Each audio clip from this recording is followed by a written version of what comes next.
All right, we're going to go ahead and get started with our work session. Commissioner McConnell is got another commitment, so he'll be joining us a little later.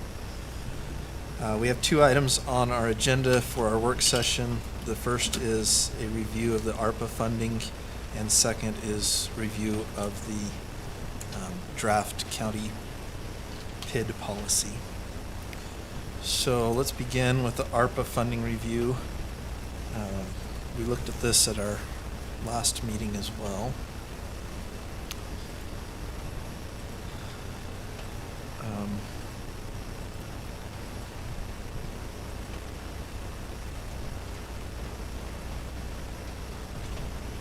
know there was a couple of items that we were questioning whether had been spent or not, right?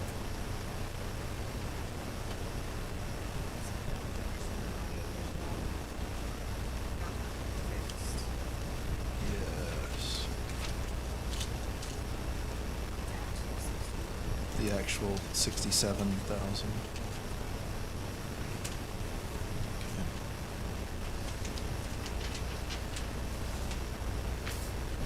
Thank you, sorry to make you. Oh, you're fine.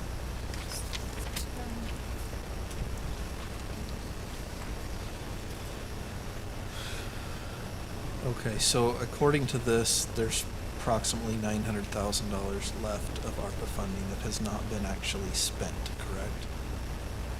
Correct. You did send me the latest agenda, or not agenda, the latest budget for that. I think yours was from March 23, 2024. April 3rd? 2023, yes. 2023.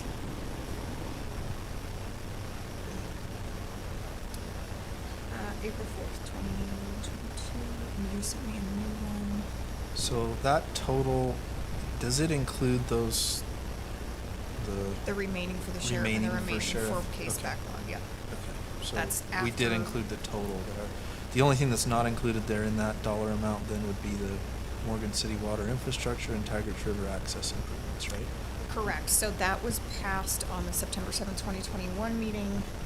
Commissioner McConnell made the motion that we commit at least that. That was back when we didn't have the final ruling, and we had to commit certain funds in order to get a match, and that's why those were committed, but I didn't pull them out of the actual, We're talking the Which ones are we talking about? the. Morgan City? So we gave city and Taggart. Mountain Green Sewer District 400,000, but we, in that meeting, we had committed 100,000 to each. So Morgan City Water, I don't even think that's a project. Okay, It's so what- not, this was that meeting, and it was, at the time, we didn't know what the final rule was, what we could spend it on, they hadn't come out with the rule yet that we could use it all as lost revenue. We literally had no documentation yet from the Fed, all we had was money, and that we knew was coming, and so we were trying to pre-allocate some of it so we could apply for match funding. And that's basically what it was for, was a match for the city if it was approved for their 3.5 million gallon water tank, which they did not get the grant for, so therefore that money is unencumbered now. The only reason that it's on this spreadsheet is because it was. It was an It was original. passed in the minutes. Yes. And I didn't allocate it out of actual, I just put it on there because it was something that was passed. So No. are we in agreement that that can be removed moving forward? Yes. However, the one project that was done, that was with our CARES fund, that is not on that list, but is on our April 2023 list, is the water line to the fairgrounds and the pickleball court. We did spend that one, that went to Right. Wilkinson, but it's not on our list here on the, on our current one, that one up there. I don't understand. So it must have Yes, come it out of is. it. It's the Oh, first it one. is. It's the very It's the first first one, sorry. Okay. I was looking down further, I'm sorry. Okay. You're okay. Because that ended up not coming out of CARES Act funds, ended up coming out of the ARPA line Right, item. right. Which is where it's supposed to be. It wasn't supposed to be out of CARES. It was supposed to be out of ARPA. It was supposed to be out of ARPA. Yeah, so it's fine. where it is.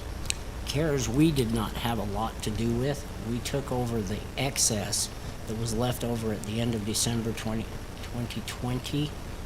And we took, which was only $117,000. And so that's where Beehive, or Liberty Broadband, we put $100,000 into that in January of 2021, into the internet. So that's where that one came from. It was from CARES, but it was not, that was the only thing we had to do with CARES money, us, as a commission. Okay, so as far as I'm concerned, we can remove all the CARES stuff from this discussion into the future. I think since there was crossover, Agreed. Yeah, I Yeah. don't think we need to worry about the CARES stuff anymore. We know we have ARPA funding left. It appears to Yeah. me there's, Can well, that $17,000 be used then? what's that? That CARES 17,000, or can it be transferred or used? It's or- just sitting in fund. I thought we had gone and used it for. I thought we did use it because we. It was for something in the IT department, which might have been the phones, it might have been something to do with communication, Yeah, I thought it had to be spent by the end of, 2021. I mean, we recorded it to the state that it's spent, but when you do the math, it's still there. so something was probably not coded to the right GL. Or it got changed when the auditors came in because we were over budget, and so they took something out in its entirety. So I mean, I guess that part we probably ought to figure out. If there's still money there, we need to There is, probably just transfer it into the general fund. it's already in the general fund. Yeah. All of this Okay. is currently in the general fund. Then I guess we leave it be and just know that there's some extra money in the general fund we can use for something else. Yeah, because you'll see the budget amendment for 900,000 of the ARPA funds out of general fund into, or I'm sorry, yeah, fund balance into your ARPA line item in the budget hearing coming up. Because we just spent, monies on that, I forgot what it was for. Oh, the CJC. Yeah, CJC. But we hadn't budgeted it. There was no money in that ARPA fund. It's because it was all sitting in fund balance,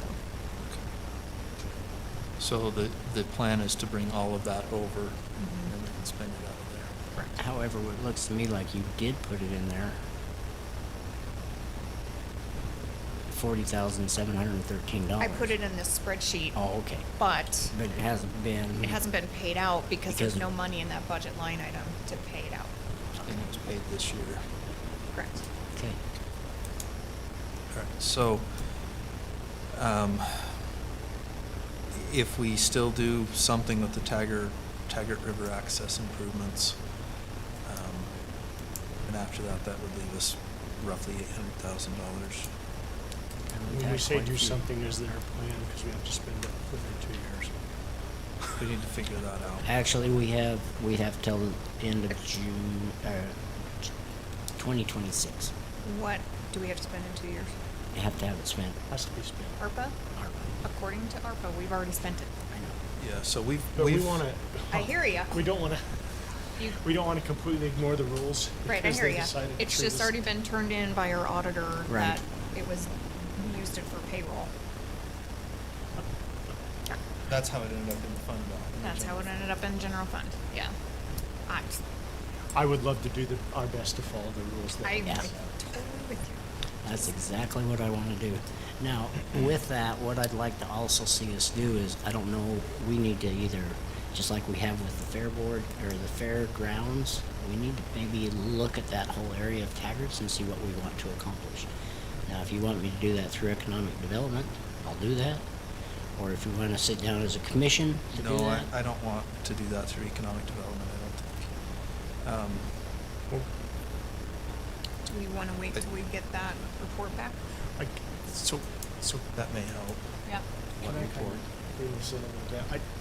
My concern feeling right now is that we're just kind of saying, hey, we've got this pot of money to spend on anything we want. And I'm concerned about that because before the state decided just to throw it in employees or whatever they did to erase it, we had a certain set of rules we were following on how we wanted to appropriate these dollars. Mhm. So my concern is now us treating these dollars like we can spend them on anything we want. No. I still would love for us to say, let's at least try and stay within the bounds, if we can, of the ARPA rules that were set, because that's how we initially And- were supposed to be spending these dollars. So the ARPA rules that were set is because we got less than 5 million, we could spend it as lost revenue. So as long as it's something we would spend normally out of county budget, we could. That's not what I'm talking about. Oh, okay. Yeah. What you're talking about is how it was audited, or how the finalized numbers came out to be zero. That's not what I'm talking Okay. about. There's I'll send it over to you. Okay. There's a document, I can't remember how big it was, Garrett, 80 pages, 100 pages, whatever it was. Right. It It listed what acceptable expenses were that the monies could be used for. I know that I requested some to be put aside for catching up on COVID cases, right, where we could bring in, a Weber County deputy to help with the backlog. So that it had a bunch of things that qualified for using those ARPA funds. So that's, and I think I have a copy that I could send you as well. So, But yeah, I would appreciate it at least if we can try and stay within those bounds as best as possible. Yes, and that's what, and that one that I'm talking about with Taggart's was on that economic revitalization part of ARPA. So that one was an approved thing. We just have to implement it, which we have not done anything with. To that point, I think we do need a decent plan for that.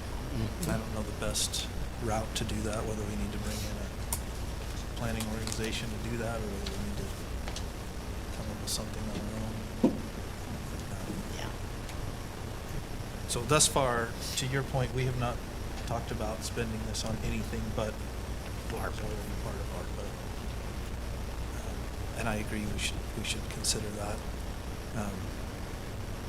Part of that, and the qualification under which we had identified the river access improvements was one that was regarding improving parks and outdoor facilities for the use of the public. I believe that our fairgrounds park project would definitely qualify under that as well. So maybe that's a place where we could consider. We know there's a pretty good need for funding there.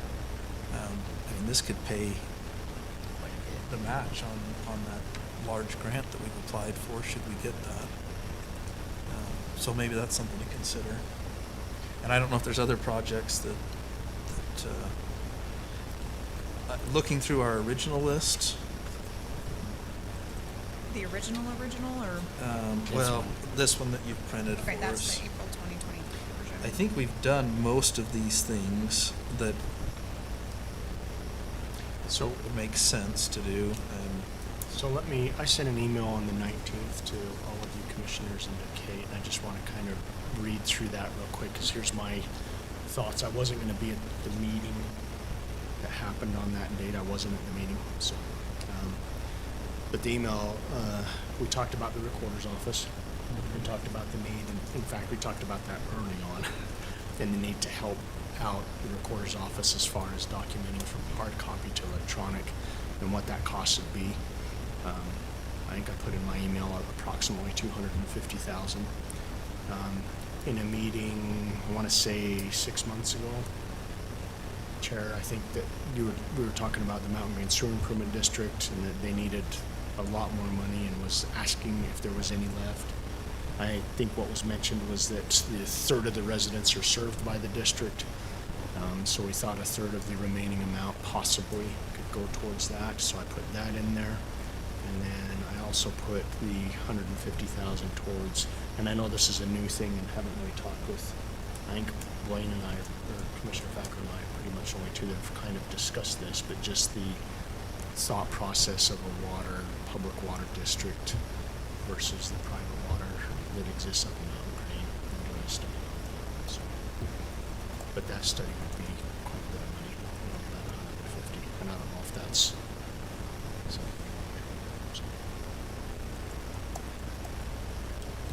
Okay, so let's add that to our list just as items so we can talk about them. Add approximately $250K for recorder's office digitization, right? We don't have, We're waiting for those bids right now, right? Right. the RFP is out, right? When does that Yep. due? It is due next week, and I have not received any replies yet. So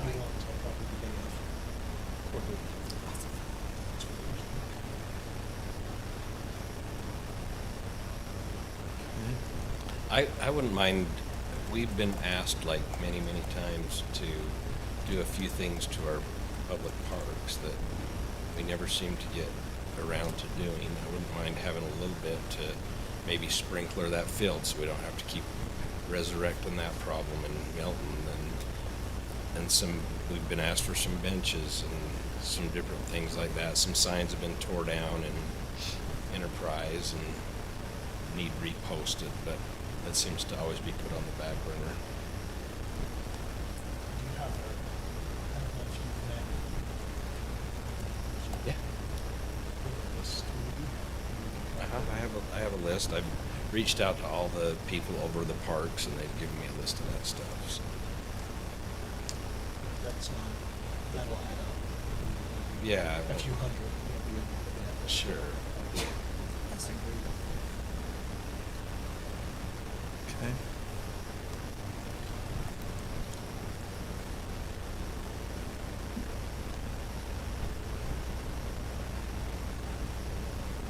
Are you just adding things to the spreadsheet? Yeah, I'm expecting a Yeah, I'm spreadsheet. throwing some stuff on here just to, It's not appearing on ours. no, sorry, this is just on my copy. So I added 4 items so far: parks improvements, recorder's office digitization, Mountain Green Sewer District, and Public Water District. Is that everything we've talked about so far? So, one other thing as I was reading through the packet is I noticed that on the dome project that it says that we're not just to do this first dome, but we're supposed to make a dome city. But it didn't say how many domes are in the dome city or anything like that. So I'm a little bit confused about the cost of that and what. Well, I'll If- tell you an answer to that one. We do not have that at this point, and the reason why is because this is phase 1. The GOEO has also gone and said they will continue to give us funding for the rest of it, which means then we will have to come up with some funding ourselves.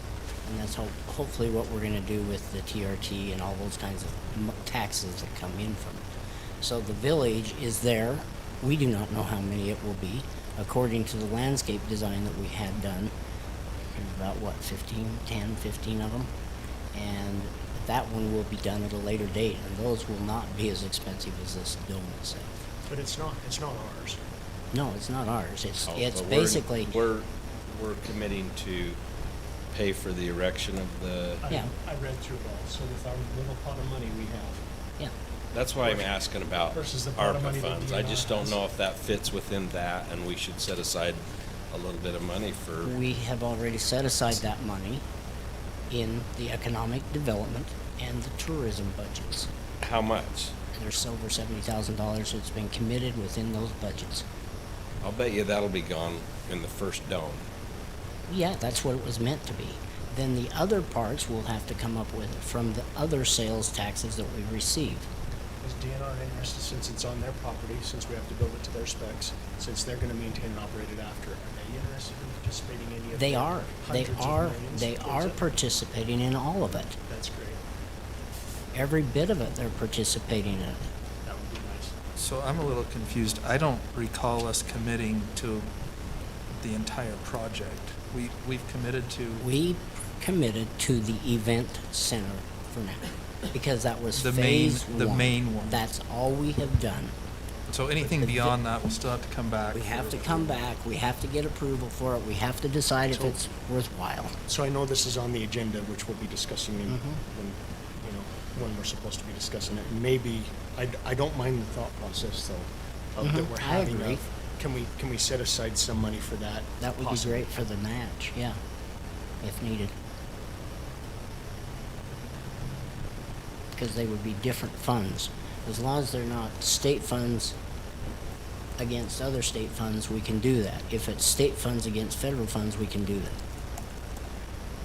And that's where ARPA is federal funds. Okay, I just brought it up because I'm Yeah. just trying to throw things on your spreadsheet. That's the only reason I brought it up. Yeah.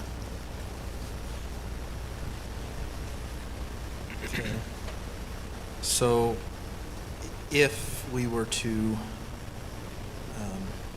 and again, this is not we're not making a decision on this now, we're just looking at some options, but if we were to commit to all of those projects, and I've added, Public Water District, 150,000, Mountain Green Sewer, potential for 300,000, Recorder's Office digitization, 250,000, Parks improvements, 100,000, East Canyon Dome project, 40,000, and Fairgrounds Park improvements, 100,000. If we did all of those at those amounts, and granted, that's just, I'm throwing out dollar amounts, we could change that around. That would basically use up all of it, but $7,000, and I'm sure that 7,000 would end up being used somewhere in there for something that will probably go a little over budget, but that would basically use all of it if we went that route. I would like to see what the bids come back out on the Recorder's Office digitization, because I think that may change. To me, that's a little higher priority than some of the other ones. I do like that. And more of a need than a want, you know. We've got different areas. It's not all, I don't know if I'd be a fan either of having this chunk be put on just one area. I think we're kind of putting it out in different areas the best we can. So, Yeah, I mean, that would definitely spread it out. So, anyway, I'll email this out to you guys so you can just see what I wrote here. Again, this is, we could decide that we don't want to spend any there, or we want to spend more or less, that's fine, but I think it gives us a start to think about. So I'll send that out. Any other discussion on ARPA before we turn to the PID discussion?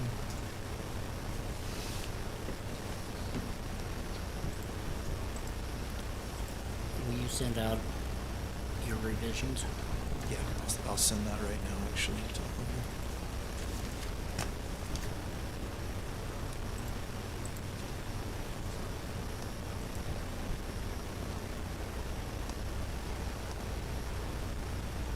But any further discussion on ARPA before we move to bid? nope. Are there any other projects or thoughts that you have on things that we ought to think about? I know we've got a lot of things going. I guess the thought I have, maybe similar to both Commissioner Fackrell and Wilson, is if there is any remaining, there's so much we can do on parks. So I think We probably keep ought that. to start making a list of some of those improvements. And I've got a list from everyone except for actually your area, so Okay. I'll reach out to her. We want a half-court basketball court up there, just a cement So, pad. I thought we were gonna do that already last year, We had talked about doing, we but just we haven't didn't done ever it. finish it. We were gonna use officially. impact fees for that, which Yeah. we've got plenty we could So one other thought is maybe do. someone, maybe Kate could send an email to those that have funds that were set aside. I know, for example, for my office, I think we had set aside 75,000. I don't know how much we used, but I think less than a third. Okay, Yeah, so not very much. we could return those back because we're kind of past the COVID bump, and maybe that could be reapportioned, which would change the bottom line of what's left. And I'm not sure if there's any other offices that kind of had it there to use if needed, but if there is, It's really Is it just just yours and mine? the sheriff's office, and that one will be ongoing Correct. for the next couple of years, so. so it might just be mine. But if you wanna maybe look at that, Garrett, and decide if there's a portion of that you need to, keep for this year, or even next year if you think you'll need it, Okay, great, and then let us know what you feel like you don't need. Does All that right. sound fair? yeah, I'll do that, thanks. I mean, if you need like 25,000 just to be safe, that's fine, I think. Okay. That's a good point. Okay. All right, let's move to the PID discussion then. And I did just email that out to everybody, so you should have it.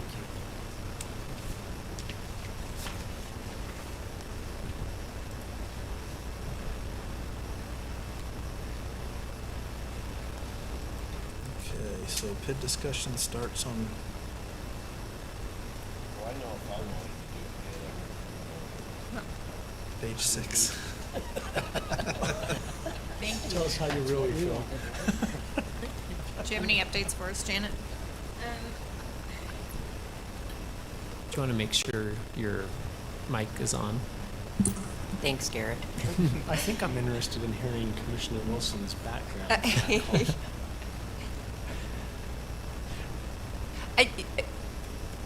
Here's the bottom line, is once you dig really deep into these things, like I've gone online and read the actual bond certificates, their official documents, and they're kind of frightening if you compare Rome, their bond certificates, to like some of the newer, well, actually, I think it was 21, some of the bigger PIDs out there, like Black Desert in southern Utah, which I think is what PIDs are probably more aligned to do.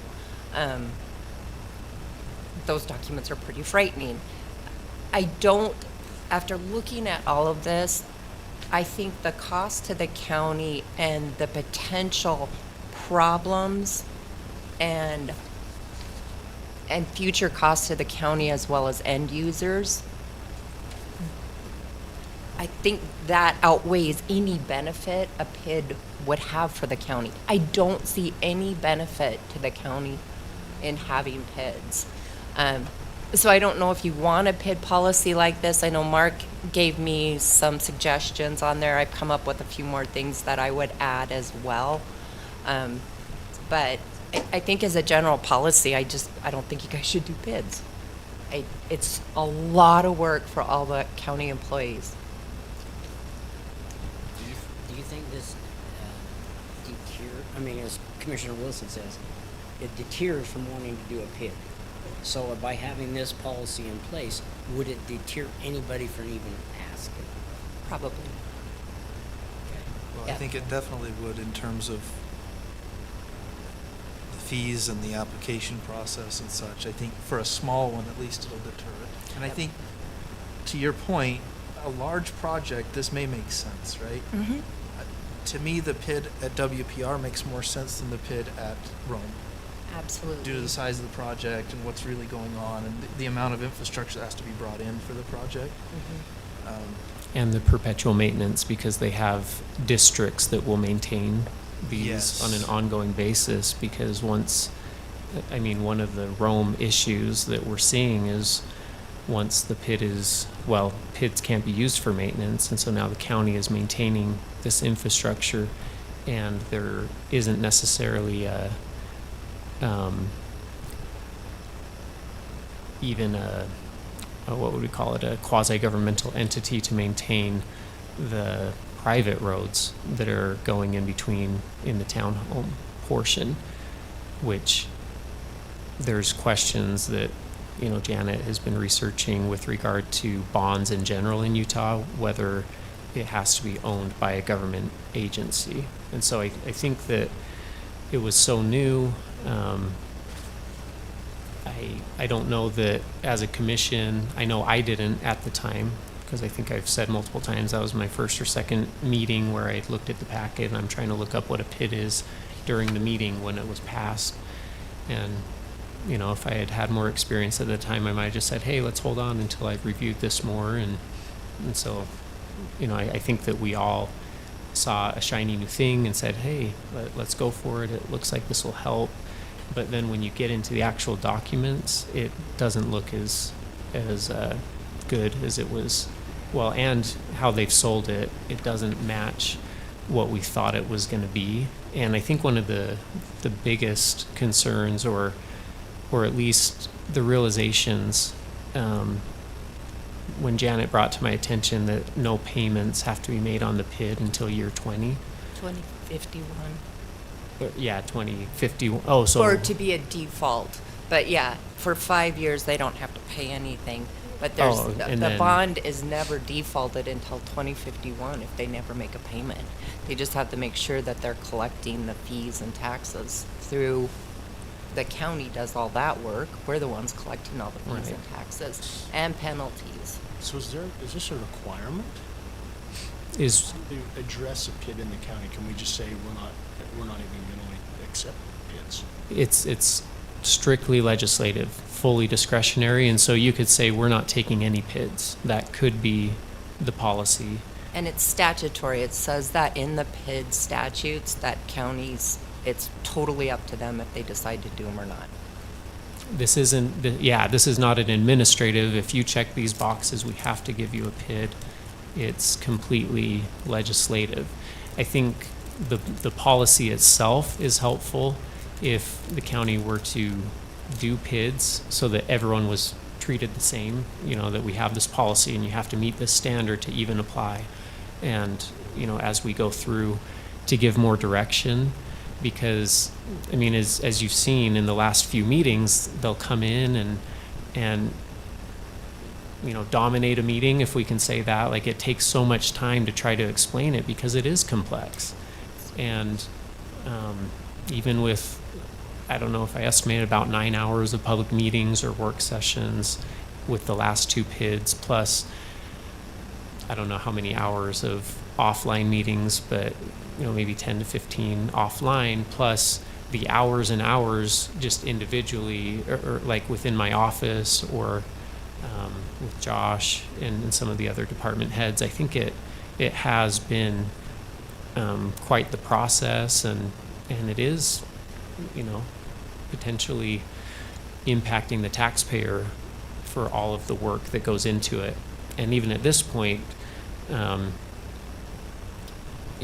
tell Janet, we're not the smartest people in the room, but we're also not the dumbest people in the room. And if we still have questions about it after all the time we've put in, I think it may be a little more complex than the average home buyer can understand. And if it's okay, I do have a letter that I asked Janelle to write because she indicated that her office is having a lot of impact from the Rome.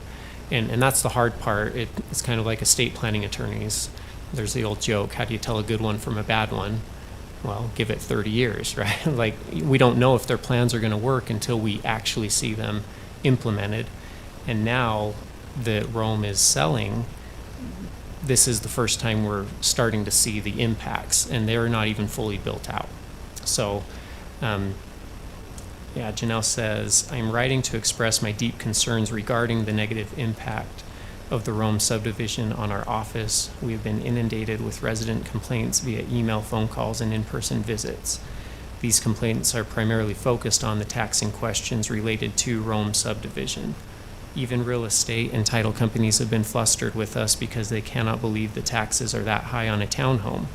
It has been complex trying to explain the conditions, what a PID actually is, and how they signed a document stating they were in a PID, which I don't necessarily want us to explain what a PID is, because we might explain it wrong and then there's potential liability from that. So she says, I feel that the developers did not provide adequate disclosure to the buyers about what they were signing, and this has caused a lot of time spent, especially in the assessor's office, teaching and educating citizens about the fact that it is not the county raising this tax. These situations have become a hindrance to the other tasks and jobs that are required in my office. The explanation to the citizens in this district needs to come from the developers, not the assessor's office. I would like to address these issues immediately and find a prompt solution to resolve the situation. And then she also says she'd be happy to explain specific situations in detail if needed for more explanation. I'm also aware of impact to the clerk's office and then also the treasurer's office of people asking questions. And I've personally taken calls from multiple residents and spent hours on the phone with one explaining the process and talking about disclosures. And this person is in the business of real estate and works with companies that do PIDs, and said that he didn't feel that there were adequate disclosures. So I do think it's difficult. I know I mentioned last time that it creates an inflated market in the county because now this infrastructure, which is going to be paid over 30 to 40 years, depending on if they renegotiate the bond, that it really isn't a benefit to the end user as it's sold to the county, because the end user, if they're unaware of the PID, then they're going to buy it at the market rate without the PID, but then they're still stuck with the PID, and that in turn drives up the home prices for everyone else. And I know we've talked a lot about affordable housing as a commission, and the state is really pushing that. And I don't know that the PIDs will bring about affordable housing within Morgan County, at least because it is such a desirable place to live, and those that have capital can purchase and outbid those that don't. I appreciate the way you've written it. I love how restrictive it is and how much it gives us the opportunity to just say no. And by the time they go through that process and have spent that kind of money, I hope we have the opportunity to say no before they've expended, $20,000. But I personally don't like them, and I feel like we got a little bit bamboozled because we were new and we were sold on the idea that this was going to help us with affordable housing, which as things escalated in value in our county, that didn't even become a realization, and I think they won on both ends of the stick on that one. So,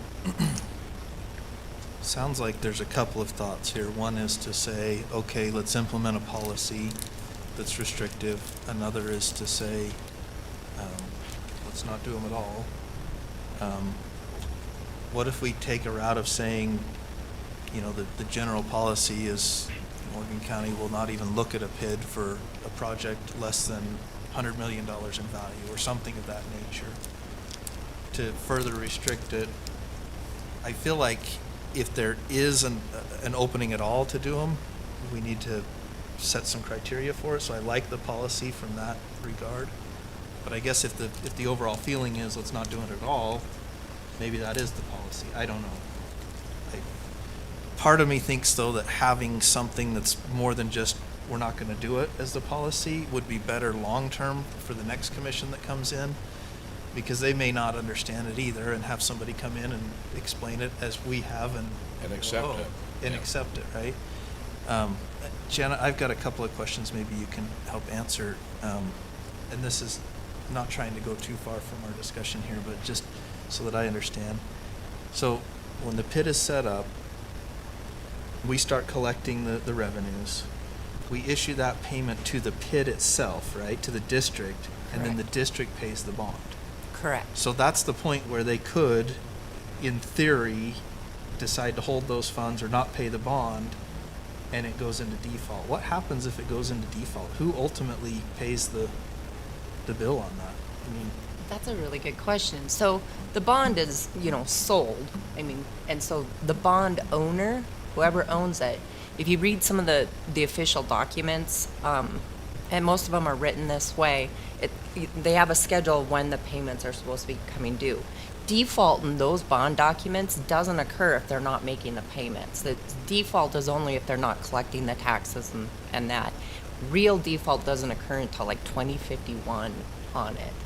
So, but the problem is it's on parity.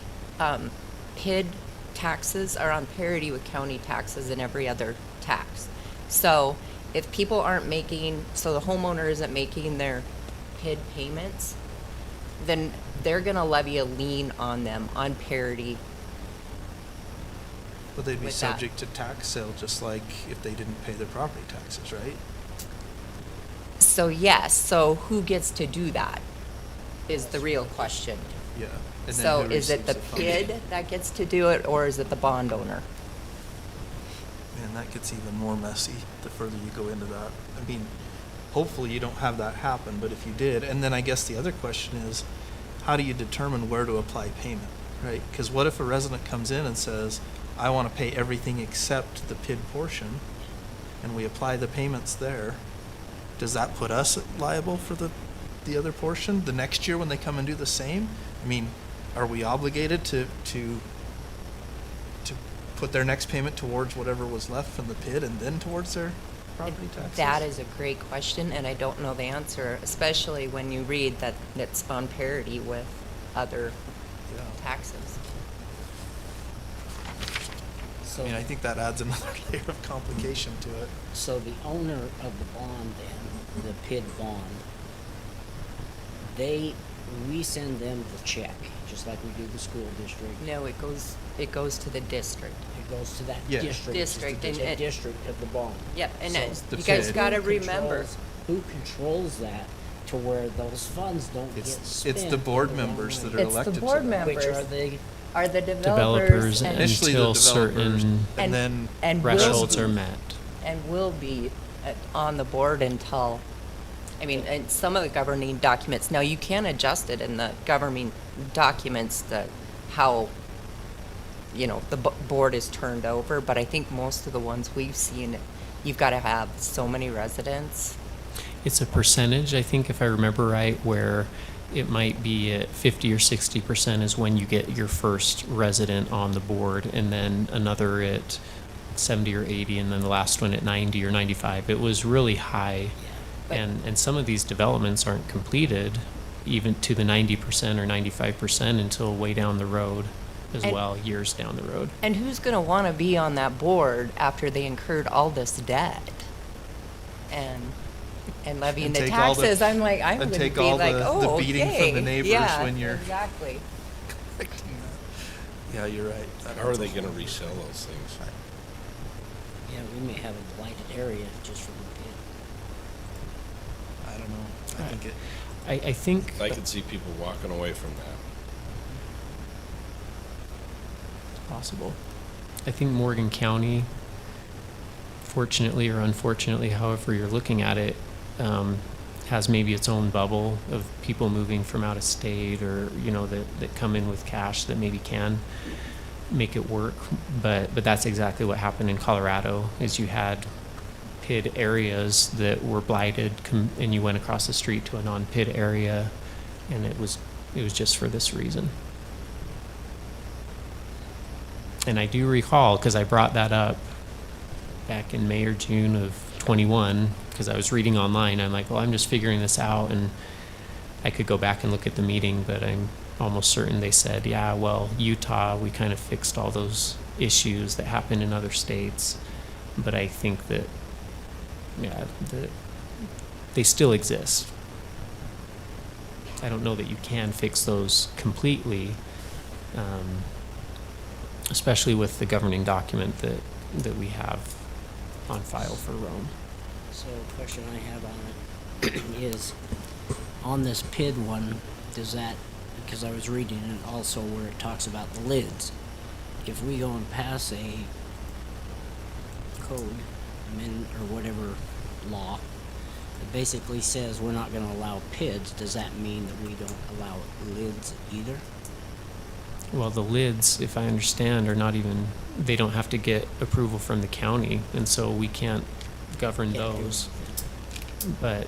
But once again, at least with the lids, and I mean, I've been trying to keep up with everything. I can't say I know everything about it, but typically it has to be paid by the developer rather than the end user, and so it kind of works more in line with the intention of even the PID, which is to allow better rated bonds to be issued to benefit the end user, but the accountability wouldn't fall on the end user.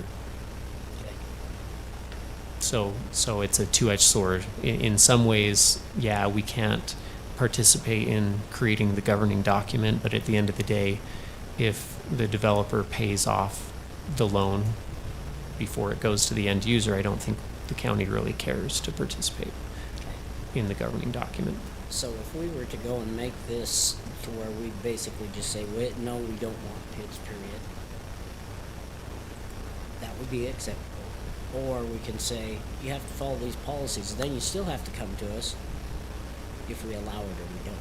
Yeah, the policy That- would, like Commissioner would kind Wilson of, says, it yeah. may become expensive for them to even consider it. I think the policy would just weed out the projects where a PID doesn't make sense to do.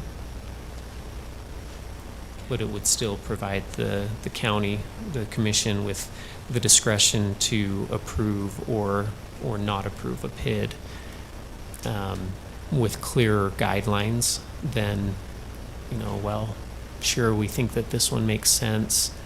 We don't think that one makes sense, but now you can articulate it because there's a policy you can point to that says, well, this is why this doesn't make sense for these points, or the reason this does make sense is because of these points, and it's going to be more well delineated in a policy that will last longer than the commission until the next commission would change it if they change it or amend it.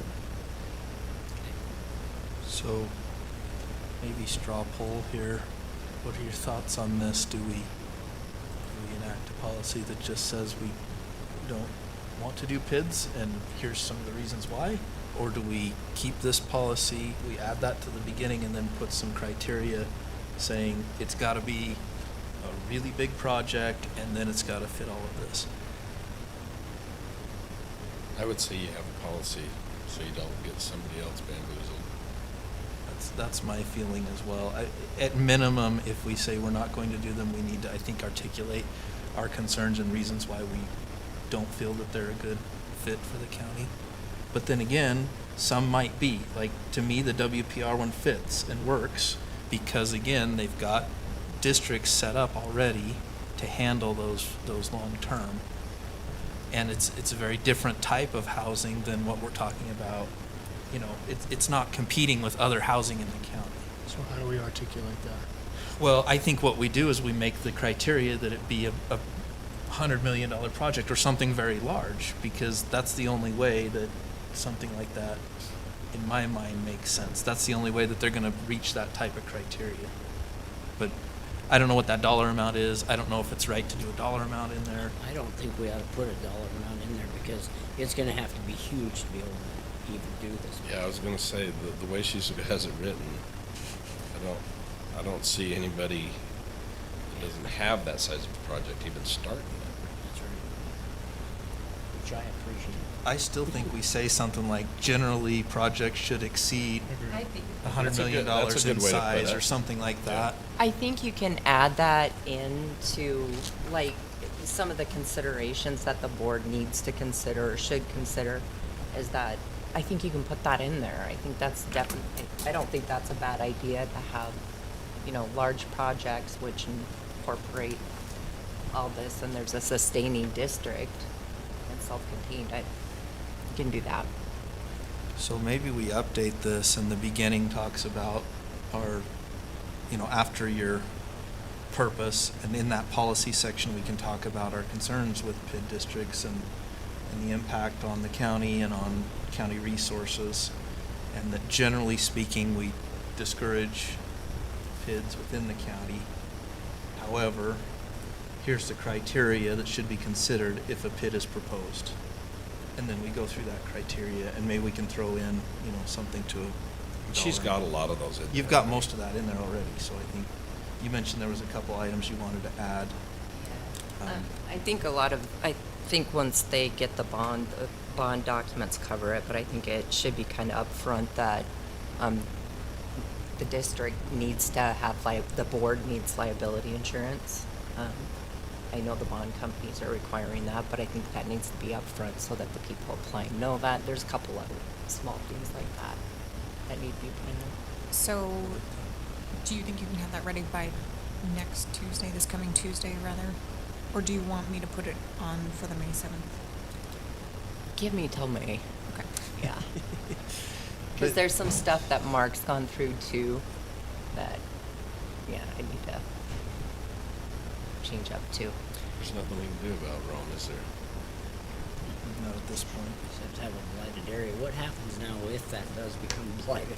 See, and that's the other thing is, what are our remedies? Yeah. And that's kind of been my biggest concern in the bulk of the research that I did is, looking at that. And there's nothing really articulated within the statutes and most of the governing documents. So that's why they're so scary, I think. The truth of the matter is, I don't think you're going to see a blighted area as a result of this in Morgan County for what Garrett mentioned. If you're paying $700,000 for a townhome, you're not going to just default on that, chances are. That's very different than a $200,000 single-family home, just in terms of the buyer and income requirements and such. So I don't think we'll see blight over it, but certainly there's concern about how it affects us and the end buyer. And that was something that we brought up multiple times in our discussions. Well, you know, they kept telling us, well, we do all these disclosures. Yeah, but what about the second and third guy in the door, right? Who buys later on and doesn't understand what they're buying. And it sounds like even the first guy in the door doesn't necessarily understand the disclosure that he signs. Which I get. You sign for a mortgage, you sign a stack of papers as thick as a phone book. Okay. That's a phone book. All right. Any other thoughts or guidance? Thank Okay you, with where Janet. the direction we're going. Janet, you've put an awful lot of work into this, so thank you. Good work. Appreciate it. Yeah, Yeah, great, thank you. great work. Very well done. Okay, we'll take about a 4-minute break from our, we'll close our administrative session, work session, take about a 4-minute break, and then we'll commence our regularly scheduled commission meeting at 5 o'clock.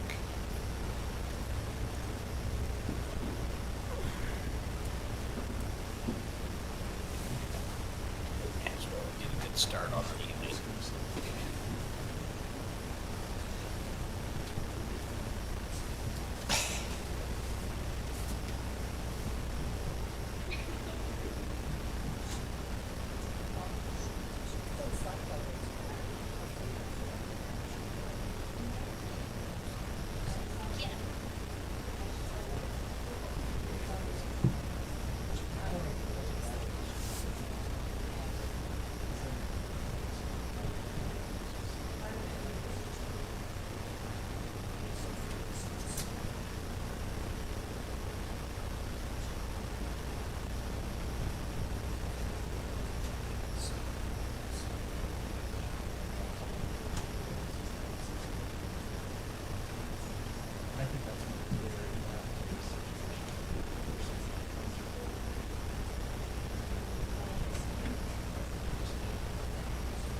Is that what he did?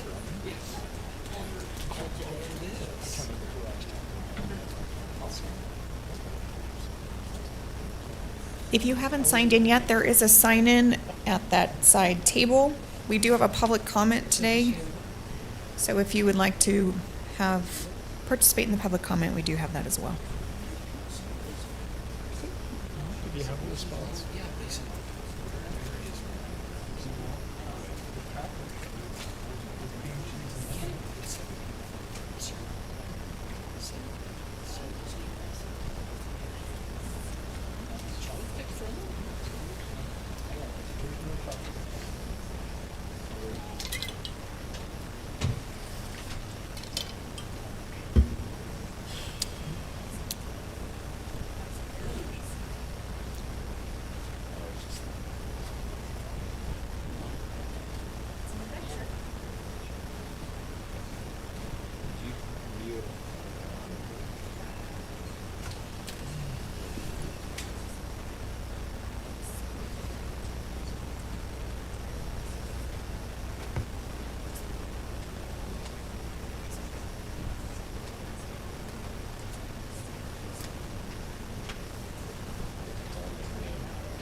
two commissioners, there's two people running. I think,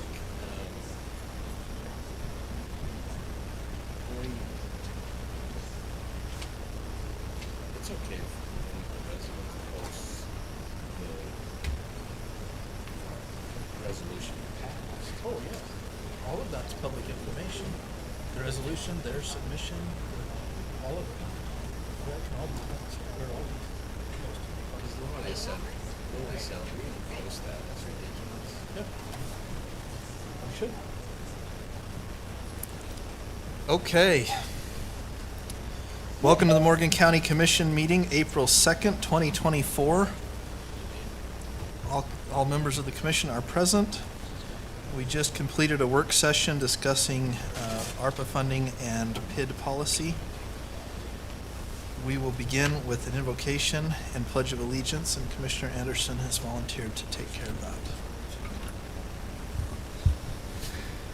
Heavenly Father, we're grateful for this beautiful spring day, grateful for the opportunity we have to meet as commissioners, as residents, to discuss county items. We're grateful for the weather that we've received. Grateful for the moisture that we have up in the mountains and being able to help us with all kinds of items and agriculture and everything that we need water for. Grateful for the freedoms that we have. Grateful for how we received these freedoms, how we got these freedoms, for all of those who sacrificed so much, even their lives, for the freedoms that we enjoy today. I say we can have good civil conversations tonight and be able to discuss the items that we have before us to the best of our abilities, and do so in the name of Jesus Christ. Amen. Please arise and repeat the Pledge of Allegiance after me. Pledge allegiance to the flag of the United States of America and to the republic for which it stands, one nation, under God, indivisible, with liberty and justice for all. Thank you, Commissioner Anderson. We have two items on our consent agenda this evening. The first is the review and approval of the work session meeting minutes for March 7th, 2024. Are there any adjustments to that, to those minutes? I did not have any on that one, I and didn't I've either. already given. All right, seeing none, we'll look for a motion to approve the work session. Oh, sorry, go ahead. That doesn't include the work session minutes, right? Or does it? That was just the work session minutes is what we're talking about right now. Oh, okay. From the March 7th work session. Okay, I was just wondering, Jerry's gonna do. yes, I did have, was it really, if you don't have 20 acres, you can't have a flag lot? I didn't remember that. That was if it was in, It was a discussion that we had within the work session, that's all. it was if your flag lot, if your property went into the A20 zoning and you didn't have 20 acres, then you couldn't do a flag lot. So maybe we ought to clarify that. So that's item 1C. So if your lot boundaries include the A20 zone and you don't have the full 20 acres, then it doesn't qualify as a flag lot. Right, Josh? But we didn't pass That it was that the- way. It was What's just a discussion. That was just a Just a discussion discussion, point. That's yeah. not part of the, Yeah, that's the correct gist of it. I think that was an example. It applies to all zones, not just the 20 of them. Right.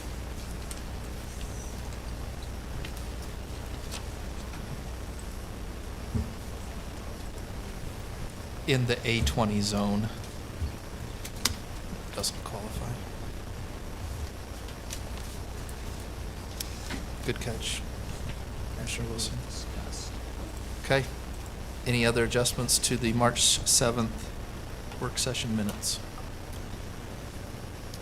All right, if not, we'll look for a motion to approve those minutes as amended. So moved.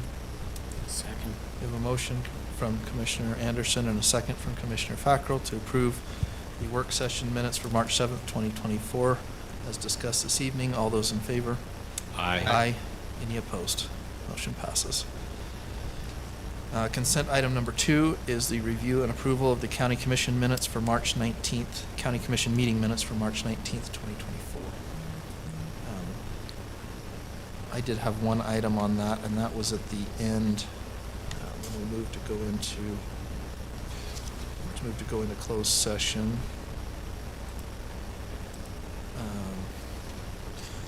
Says Commissioner Fackrell moved to go out, well, it's both in and out of the closed session, where they discussed, it should be the character and professional competency of an individual.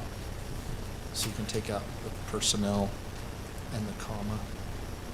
Character and professional competency of an individual, acquisition or disposition of real property, and pending or reasonably imminent litigation.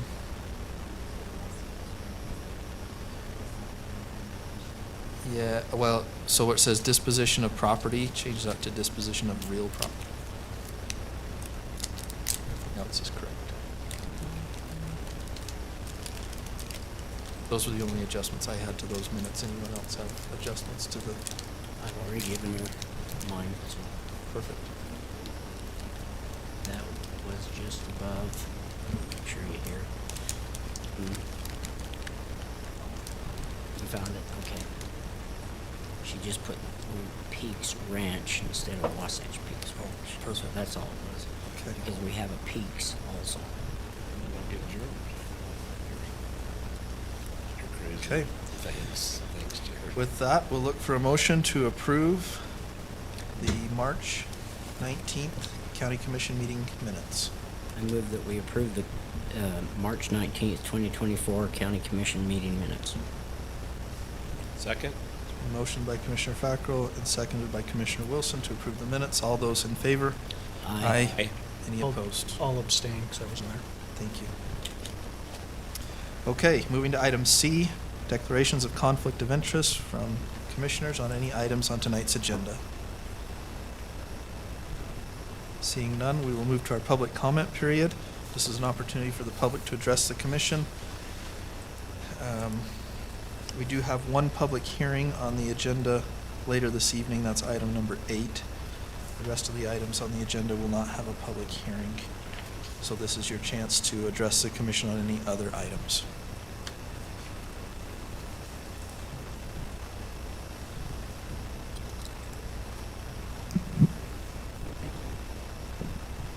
Hi, I'm Bill Chip. I live in Mountain Green at 6013 Lariat Lane. I've got a comment from David Sawyer that I'd like to read. David owns a home in Rollins Ranch subdivision, like I do. He lives at 6036 Wrangler Court. He's writing today to ask the Morgan County to continue enforcement of the Rollins Ranch Development Agreement. The agreement was entered into in 2006. And the county has a history of enforcing it. In fact, when he purchased it in 2011, it took months for him to start building because the county council asked the developer to fix several issues with the roads and infrastructure within the subdivision. In this case, the enforcement mechanism in the development agreement worked. He's sure that there's other cases when the county had other things going on.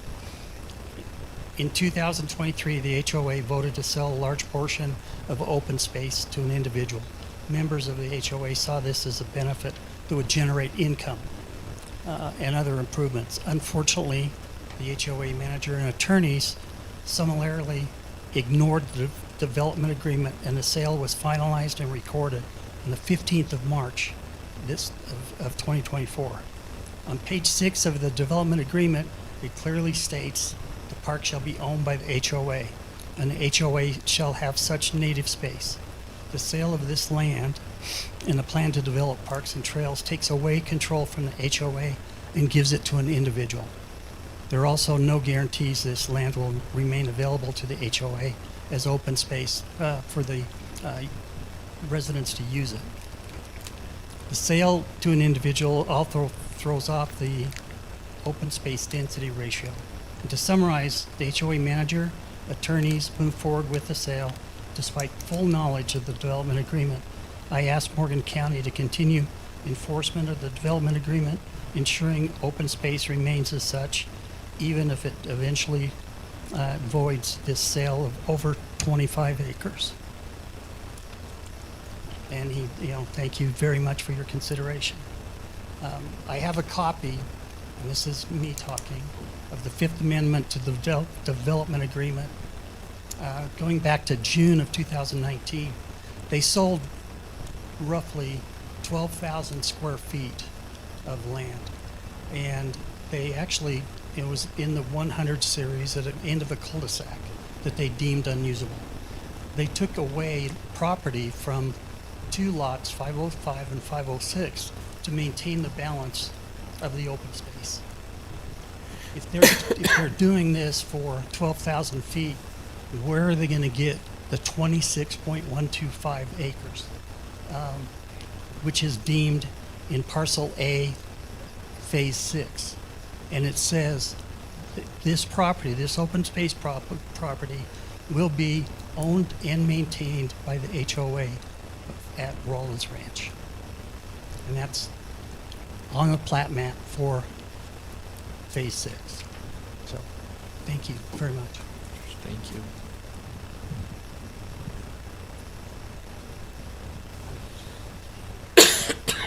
David Sawyer. I'm Bill Chip, and I'm speaking for David Sawyer as well. Thank you. Any other public comment?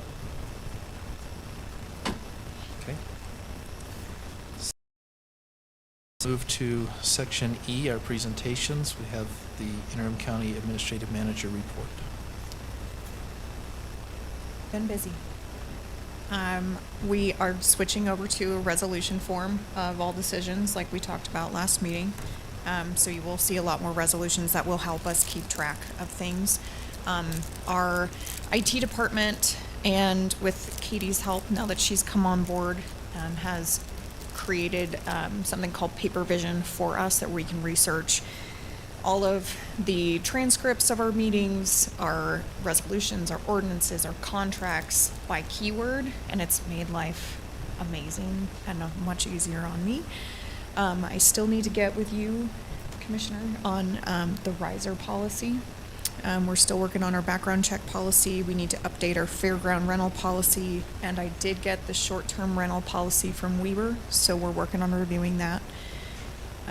Let's see what else we have going on. We're still working on PTO. We're still fighting with URS to fix our 2 employees. It's going back and forth. And other than that, that's the bulk of what we're working on at this time. Any questions for me? Oh, thank you. Okay. Okay, moving to action items, section F. We will start with action item 1. We've got 2 discussion decision items here under section 1. Brett? The first is regarding expense estimate for an overlay to the Croydon Road. The second is the construction cost estimate for our 2024 street maintenance plan.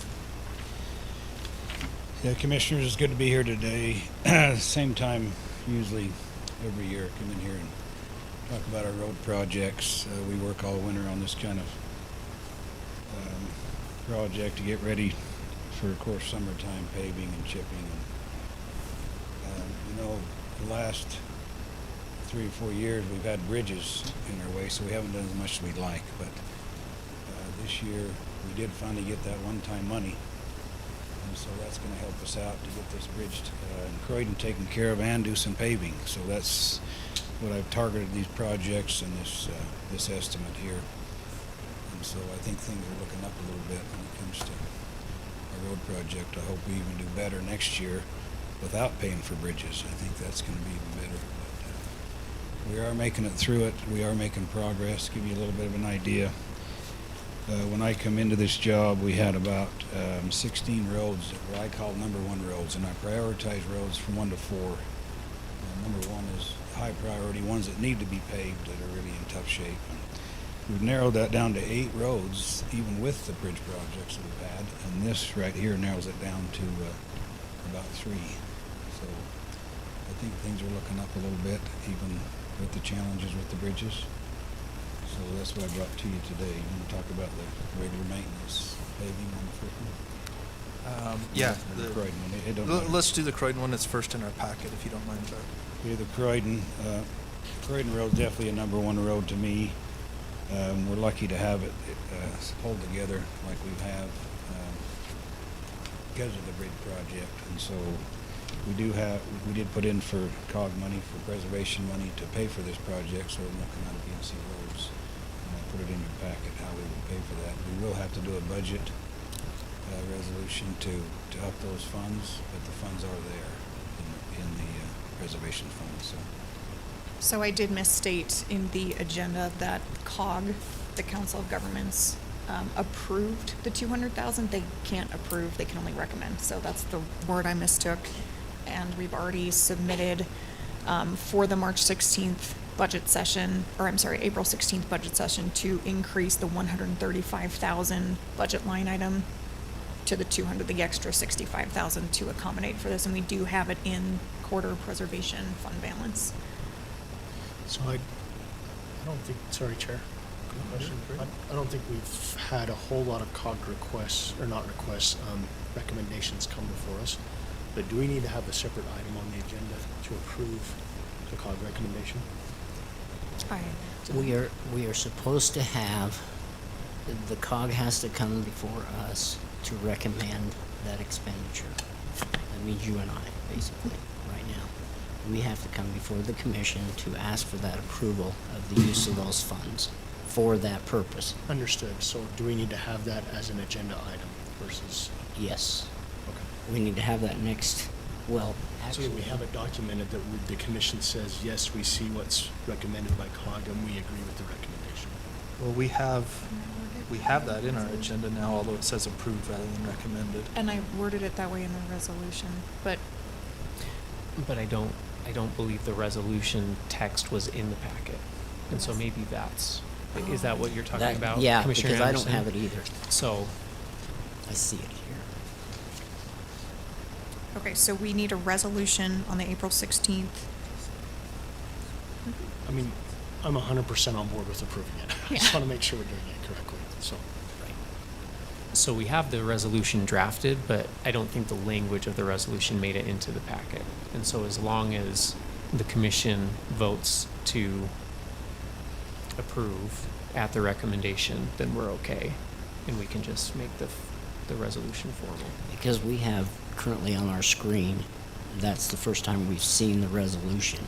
So that screen tells us that that is the resolution. Now, can we approve that resolution at this Yes. point? Okay. Yes. In fact, I mean, there's sometimes we've approved, or we've made decisions as a commission without resolutions in the past. Now we're just documenting each resolution so that we can tie it back to the decision, and that'll be easier for pulling up prior decisions. Okay, now I only have a question. I had brought it up to the COG to increase that amount from the COG. They were not happy with that because we had already asked for the 200,000, and I would like to take it back to the COG and ask for the additional amount to make it the full 206 or $207,000. If it's possible and feasible to do so. Last time they kind of balked at me for doing that because they say we don't know what the budget is. And I says this is what we've got in there and so forth. But, can we do that or can we not? Well, I think it'll be up to the commission because the resolution as written talks about what the COG has recommended approval for, and then it also indicates where the additional monies will come from with the account. And so if the commission as a majority says, yeah, take it back to COG and ask for the full amount, I think you could do that. But if the commission is happy with the resolution as drafted, then it would pull the 200,000 with, just as it says up there, and the excess would come from another fund that And the So Public Works Director can I make has a access. comment to that, also add to that, Commissioner Fackrell, this is an estimate only. It could be 180, it could be 250, we have no idea, so. Yeah, maybe and that's the maybe way these projects appropriation of- work, and so what we do, if we're gonna pay for a day or whatever, we'll keep track of the tonnage, and we'll have to do this, we'll really have to manage like the old highway project when that comes out, because we're not gonna be able to go over, so we'll have to go day by day, and we might cut short, we might draw the line here where we're gonna pave to, and it might end up back here, or it might go really well, we go a little farther, and this project will do the same thing. The 206 is just an estimate, like you say, Commissioner, and we'll have to manage that. We can keep it at 200, that's not a problem. I mean, of course, I'd like to go as far as we could. Right, so what I was gonna finish saying Sorry. was that that's fine. What I've seen in other COGs in the past is they've appropriated a certain amount, and then when the project comes in, if it's 90% complete, they're gonna have a pretty good idea of if they're over or under. And if they're over, then they will go back to COG and say, hey, can we get the remaining dollars to be paid for this if it's over? So that's what I've seen, how I've seen it. Or if it's a That's- small that's amount, it could come out of reasonable. highway projects, you know what I mean? Yeah, It's- we could no take the saves. extra 6,000 from BNC, right? Right, yeah. We do have some cushion in there, so. COG's motion, just to let you know, for recommendation was 200,000 and not to approve any other funds until next year. So, Well, till later this year, I assume. for the 2024 year, For or the 2024 2025 year. Yeah. So August. Well, either way, I think it makes sense to proceed with the 200,000 as we've got outlined here. And then at a later date, when we know the actual costs, if we decide to try to go back to COG for an additional amount, great. If it comes in under, great, we won't even worry about it, right? Yeah, yeah, we'll see how it goes. So I wouldn't go back and ask for anything else yet. Okay, Let's see how the project goes, and then if we need more, we can talk about it. okay. But we also keep some contingency money in a fund balance, BNC fund balance. Right. And there's a little bit of money there. Should we go over, we're not gonna be upside down. We'll have. And we're funds to still cover. not gonna be able to pave as much as I'd like to up there. We're gonna do quite a bit, and the worst part, but we've got more work to do up there. And so this isn't, this isn't the end of this project. Hopefully we can do more next year or 2 years from now or whatever we can afford and, decide where we're gonna put some more asphalt down, so. Perfect. So, if I can do a side note on this same thing, and this is something we will need to look at on the budget, the resolution for next week, or 2 weeks, whenever it is the monies that the state legislature, they did send them to us. We did receive it, and we do have the money for it. Yeah. It's not gonna be a budget amendment because you already budgeted for Well, expecting that money. we did not budget for this additional money, which is over $500,000. When we go to this, my regular I'll talk to paving, you I later. think, what you're talking about, right? Okay. Okay, that being said, let's, I think we ought to vote on resolution, CR 24-14, and then let's move and speak about Can I just resolution. ask one question? Yes. I'm assuming Wasatch Civil doesn't do these things for free, right? These estimates? Oh, correct. Yeah, we. So where does that always get put in a budget? It's part of Brett's. Engineering, I've got an engineering budget for that. So if you notice on my budget, I spend the majority of it from January 1, or I really start working in December on these projects, but January 1 I'll spend a lot of that because that's when that's when we get together and work on these projects. Not so much in the summer, that's when we're doing the projects. Sometimes we have some, but if you look at the budget, I'll spend the majority of the engineering by April because of what you're talking about here, so. Good question. Okay, any other questions for Brett regarding CR 24-14? All right, if not, we'll look for a motion on CR 24-14. I'll make a motion that we approve resolution CR-24-14 with the amount of $200,000 as a recommendation from COG. I'll second it. A motion and a second to approve resolution CR 24-14. All those in favor? Aye. Aye. Any opposed? Motion passes. Thank you. All right, let's move to CR 24-15. This is the 2024 street maintenance construction cost estimate. Brett, you want to Okay, so explain this this, one? Commissioner Fackel's right, we got that one-time money, which is gonna help us out with the bridge payments, and so I'm gonna have to come back to you. I'm okay with the bills right now, paying for the bridge, but that's coming. I've got more bills probably gonna show up the next couple of months. So I'll come back with you, and that's where we'll have to change that, Commissioner, that one-time money to bring that in, how we're gonna spend that, bring it into BNC, in highway projects or however we want to do that. This here, we've got enough money to cover what I want to do here in B&C funds in highway projects, so we don't have to do a budget resolution. And that's why I did it that way, so. So these are our normal yearly projects, like you bring to us every year? Yes. And then we'll have to do an amendment for our match money. And And can that'll we- take, and it'll take that one-time payment that we got, and it was more, by the way, if you noticed, did you notice that, Commissioner? It was more than what they. Got about 100,000 more than we planned on. That's wonderful. So it was a great deal. I wonder if it's ever gonna show up, but it finally did, didn't it? Yeah. It was on our Surprising it first came out. payment in January. So, You know, Brett, can you talk to what, and of course we can see it, but can you just let the residents know what we're doing to these roads, what the overlay, what that consists of? Yeah, so this will be an overlay on all these roads here, and on the rough spots, we actually do a little level course, so if we've got a dip in this road, we'll go in and do a level course, and then we'll come back and do about a 2-inch overlay. And if you notice on the roads that I've done since I've been here, we put a crown in them because the enemy on your roads is water. If we can get rid of that water and shoulder roads correctly and take care of that, they're gonna last a lot longer. And just notice when you drive the county or drive any road, if you see a pothole or if you see a problem on the road, it's a water problem. So if we can take care of those problems while we're paving, that's what we do every time. But it's mostly overlay, a little bit of level course, and that's in the estimate here, so. If you don't mind if I add, Brett, I know you and I had a conversation about this, but this is a overlay, and overlays can last 5 to 10 years, maybe? Well, if you Depending chip them, on- they last a lot longer. If we can get to the chipping, can. and that, but hopefully we can get back to that. We just have. The point I'm making is eventually, because we've never had enough money in B&C funds, we're just trying to Band-Aid stuff the best we can. And I think we're getting in a much better position with the 0.25% sales and things that are coming in where we can actually say, here's some reconstruct projects. You can only put so many overlays on a road before you have to Why reconstruct make them it. so high, right?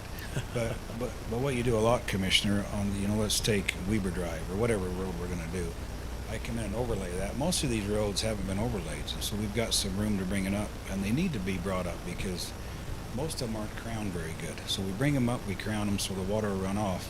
So now what happens, like you say, let's say we don't chip it, and it needs to be paved again in 10 years or 15 years or whatever. At this point, you'll have to come in and probably mill it off. Probably mill 1.5 inches off and then pave 1 3/4 back on. That's really a common thing in the state, and you probably know that, Commissioner. And that's not really a rebuild, it's more of a reconstruct and a mill and fill is what we call it. A lot of these roads aren't to that point, but let's say we have to do it again on Morgan Valley Drive, that's what we would do. So it's going to cost more money, but we'll bring the roads up to that standard, and then that'll be the procedure down the road. I think I'll be retired though, so. One, and I don't mean to, this will take just a second, but for the residents' sake that might be listening and not reading through the packet, Davis Drive, Wasatch Drive, Line Creek, Weber Drive, Daisy Drive, Silverstone Road, and Silverstone Circle. Yeah. And Silverstone Road and Circle are the same road, it just goes into a cul-de-sac. That's where I come up with 3 number ones. So is Silverleaf on that at all? Because there's potholes galore. Yeah, that's on our list. I wouldn't be surprised if we do something pretty good on that next year. Just not enough to go around. These roads are actually worse. Even though we're just gonna have to deal with, and I'll do some repairs on those bad spots Good. to get us by. That would be a great call road in the future. Yes. And I'm wondering if you're coming in with this one now, but throughout the summer, as it gets, or as the spring, as people pop their tires and everything else on these potholes, if we can somehow get something in there, if we have to use from that other fund, please come and ask. Yeah, we can do that. We need to have more conversations, Yes, a work session. might be especially with one. Mike and Jared on this, because I don't know what's available yet or what's going to be available. You'll have to, kind of help me out with that. So, Yeah. believe me, I can find the roads to put the repairs on if we've got the funds to do it. So, this is just what we have the money right now available. So. And Silverleaf's a bigger project. Silverleaf's more money than this to do what we need to do there. So we're just gonna have to keep it together for now, and we've done that on the roads, and hopefully next year we won't have these bridge payments, so Yeah. we'll have even more money, plus what you're talking about, so hopefully next year it gets even better. So another question I have is, as we're going along with these projects, or actually developments, are we asking the developments to bring them up to the same standards what you're trying to get those roads to? Yeah, brand new, Currently? so brand new developments, and Josh can help me out with this, we make them, try to make them as perfect as we can before we take them over, and we've got a couple of subdivisions that got some problems. We haven't accepted them yet. And I'll give you an example, like Whittier Estates. When the time was up on that, they wanted some of their bond money back. I made them go in and chip the whole subdivision on their dime, and then we accepted the subdivision. So we'll do the same thing on these other ones. We do got a couple of subdivisions, some problems we have to deal with, but we won't accept them until they're right. They have to do a treatment right before we accept them, whether it's a slurry seal or a chip, and I like a chip. It's stronger and lasts better. So just give you an idea what we make them do before we accept a new subdivision road. Okay. So we haven't accepted the ones down in the Rome yet? No, The road project, no, okay. no. We've got a couple of years before we will. So. Okay. There's a 1-year warranty period on those. So once they construct the road has to be in existence for a year before they can even come and ask us to take the road. And that's the point where Brett can go out, have our engineer go out and look at it and say, is it up to par or not? And then we can say, okay, well, this is what you need to do to get it up to par so that we will accept it. Okay, so my question on that is do we even accept it before the rest of the subdivision is done? Because Well, I've even, sometimes we do by phases, right, Brett? We do. I mean, we don't guess, always wait until the entire subdivision is done to accept each road. Sometimes we like accept on a road Whittier at a Estates, time. we waited until it was done. I think we accepted just in the phases. You know what I mean? Like if you got Cottonwood Phase 6 or 7. The only thing is we have to hold their feet to the fire if we have problems. Like we've been talking about the meetings on that one. But, I think the warranty period actually starts after we. Oh, sorry, after yeah. we take it over. Yeah. Yeah, you're right. So it could be a while because they've got a lot of problems to fix. And then right before we take it over, we make them do a treatment on it, either a slurry seal or a chip seal. So it's brand new as far as maybe not paved, but we've got a treatment on it that lasts 5 to 7 years. So, okay, because I'm just worried about that they're continuing to do the construction, all those heavy equipments going in and out. and that's part And of the so reason, too, that's why I'm because- asking him when do we take it over? Because I know how bad it can get. Yeah, we've seen it. Brand new roads get beat up during construction. That's part of the reason for it. But we work with Wasatch Civil and the planner on this, Okay. and they have money involved to help Okay. ensure this. Excellent.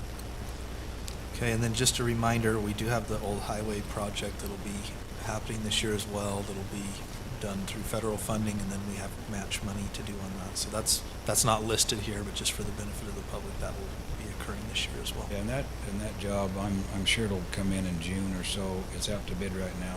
Bids are due on the 16th of April. So we'll have a contractor in place probably on the 17th, and we'll start getting schedules and figure it out. I mean, it could be July, but I'm guessing it'll be in June. And we'll pave the whole road. So, and then the county itself, me and my guys will go in and shoulder the road when we're done. There's not enough money in the project to do the shouldering, so we're going to have to do some of that ourselves to make it all work, but we're glad to do that. Awesome. Appreciate you stretching this as far as you can, Brett. Okay, any other questions regarding the 2024 street maintenance estimates? If not, we'll look for a motion regarding CR 24-15. Can we have that resolution back up there? Because we don't. Did you say 14 or Sorry, 15. Yeah, it was 15. If I said 14, I There it misread. is. I move that we accept, can't see it. Resolution CR 24-15 of the Morgan County Commission to approve the construction cost estimate for the 2024 street maintenance plan. Second. Motion and a second to approve CR 24-15. All those in favor? Aye. Any opposed? Okay, motion passes. Thank you.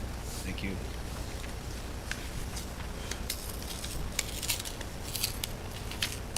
All right. Move to item 2, action item number 2. Nicole, are you here? There you are.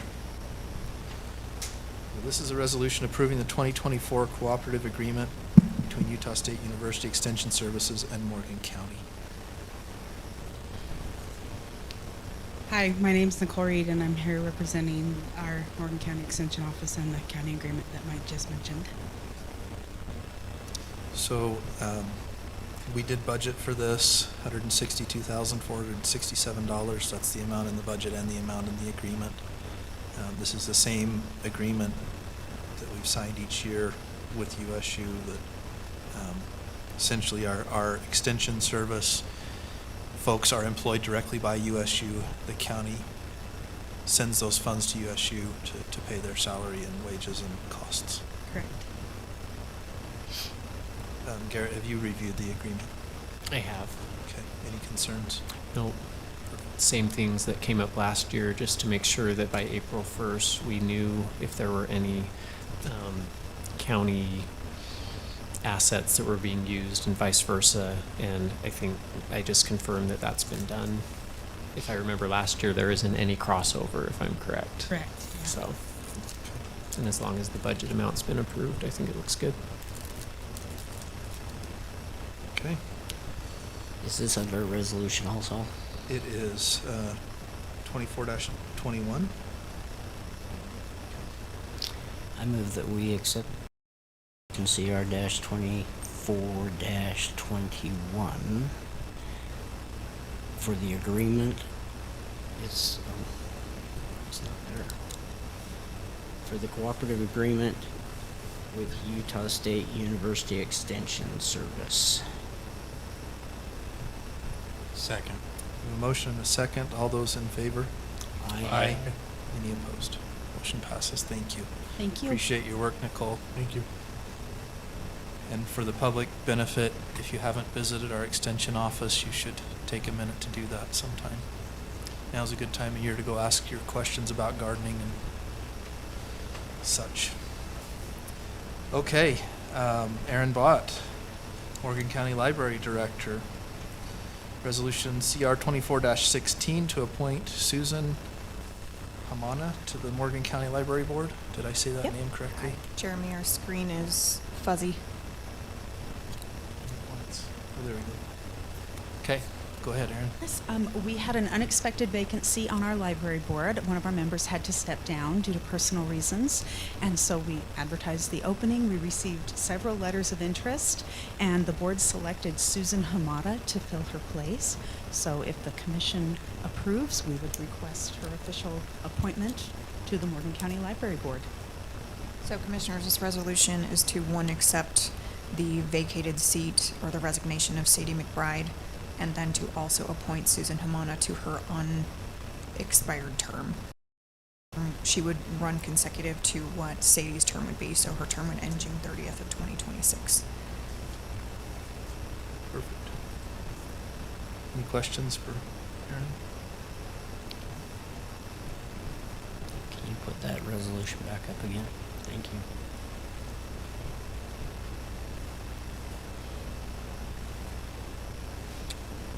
I make a motion that we approve resolution CR-24-16 to appoint Susan Hamana to the Morgan County Library Board of Trustees. Let's see. Is that Hamada or Hamana? Hamada. Okay. D. Hamana. So the resolution needs to change. Put the Hamada instead of Hamana. Oh, with a D instead of Sorry, a I N. missed that in the packet. Yep, it is a D at the end, not an N. With the changes as noted. I'll second. A motion and a second. All those in favor? Aye. Any opposed? Motion passes. Thank you. Any update on the Bears? Aaron? Excellent. Okay.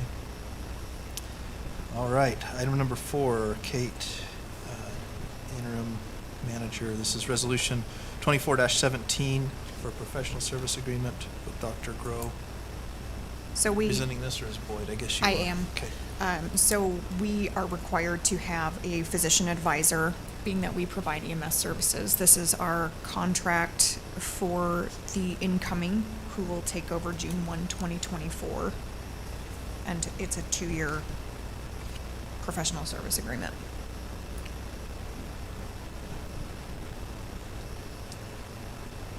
Garrett, I assume you've reviewed and are okay with the agreement?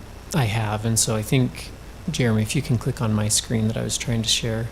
So I did, in my final review just a few minutes ago, I did redline a couple things, and so I just added the date, and then you can see that I added services before it defines EMS, and then just took out the, I guess I'm in control here, so I took out the emergency medical as being repetitive there.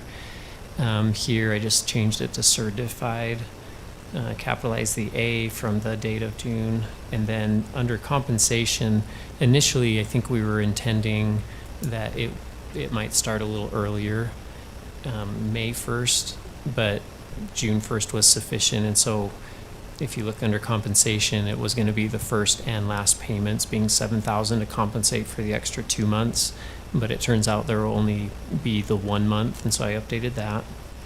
And then here in compensation, it also talks about that the $12,000 a year will be paid biannually in increments of $6,000 in January and July, and so I also added the termination clause that says because the county prepays for 6 months in January and July of each year, if the agreement is terminated after the biannual payment has been made, contractor must reimburse the county the percentage of overpayment. And if we want, we could add, within a certain time, but I think that should be sufficient. And then just change the word there under insurance requirements. And other than that, I think everything else is the same. So, unless there's any other questions or comments or changes. I'll just note that we do budget for this, and the budget amount remains the same as it has for the last several years. So the question I have is on the other person that we contracted to go until July 1st? So have we already paid them for that time frame, and now we're adding an extra one for an extra month, or what happens there? So initially it was going to start May 1st so that there would be a month of overlap, because it actually goes to June 1st. And so this will just come in at the termination of the prior agreement without having the overlap. If we had started May 1st, there would have been a month overlap, and that's why there would be 2 months for the $7,000 payment. Okay. Do we know where the $12,000 come from? I mean, how did we come up with the numbers? Yeah, we I'm not don't sure come up if with that the number. EMS. We put it out for RFP, and they bid on it, and that was the bid amount. So the RFP must have stated a certain amount of time. Hours worked? Sure. Yes, it does. I think it's 10 hours a month. Okay. Yes, it did specify. And this contracted rate for the new one is cheaper. He's charging us less than the previous. Yeah. And then at least one training a year, I think. Yeah. EMS.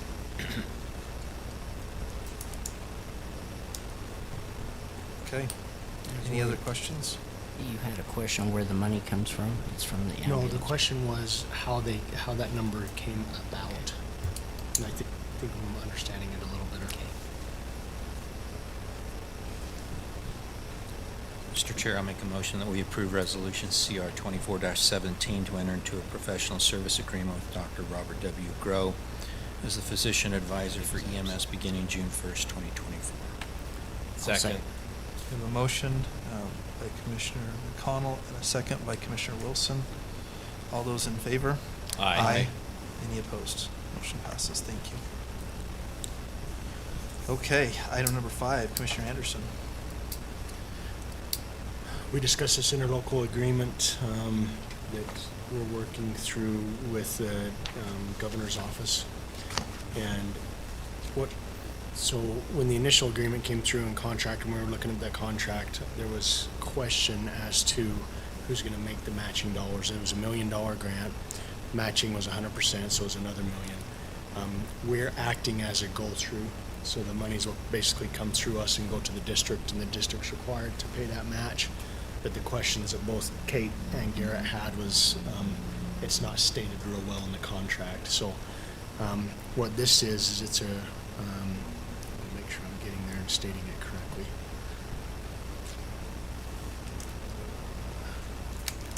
This is that agreement, but we're also going to have, I thought we were going to have, no, is this the interlocal agreement? Yeah, page 58. Okay, yeah. So this is the interlocal agreement with Mountain Green Sewer Improvement District. They have a copy of it also. They haven't had any comments on it.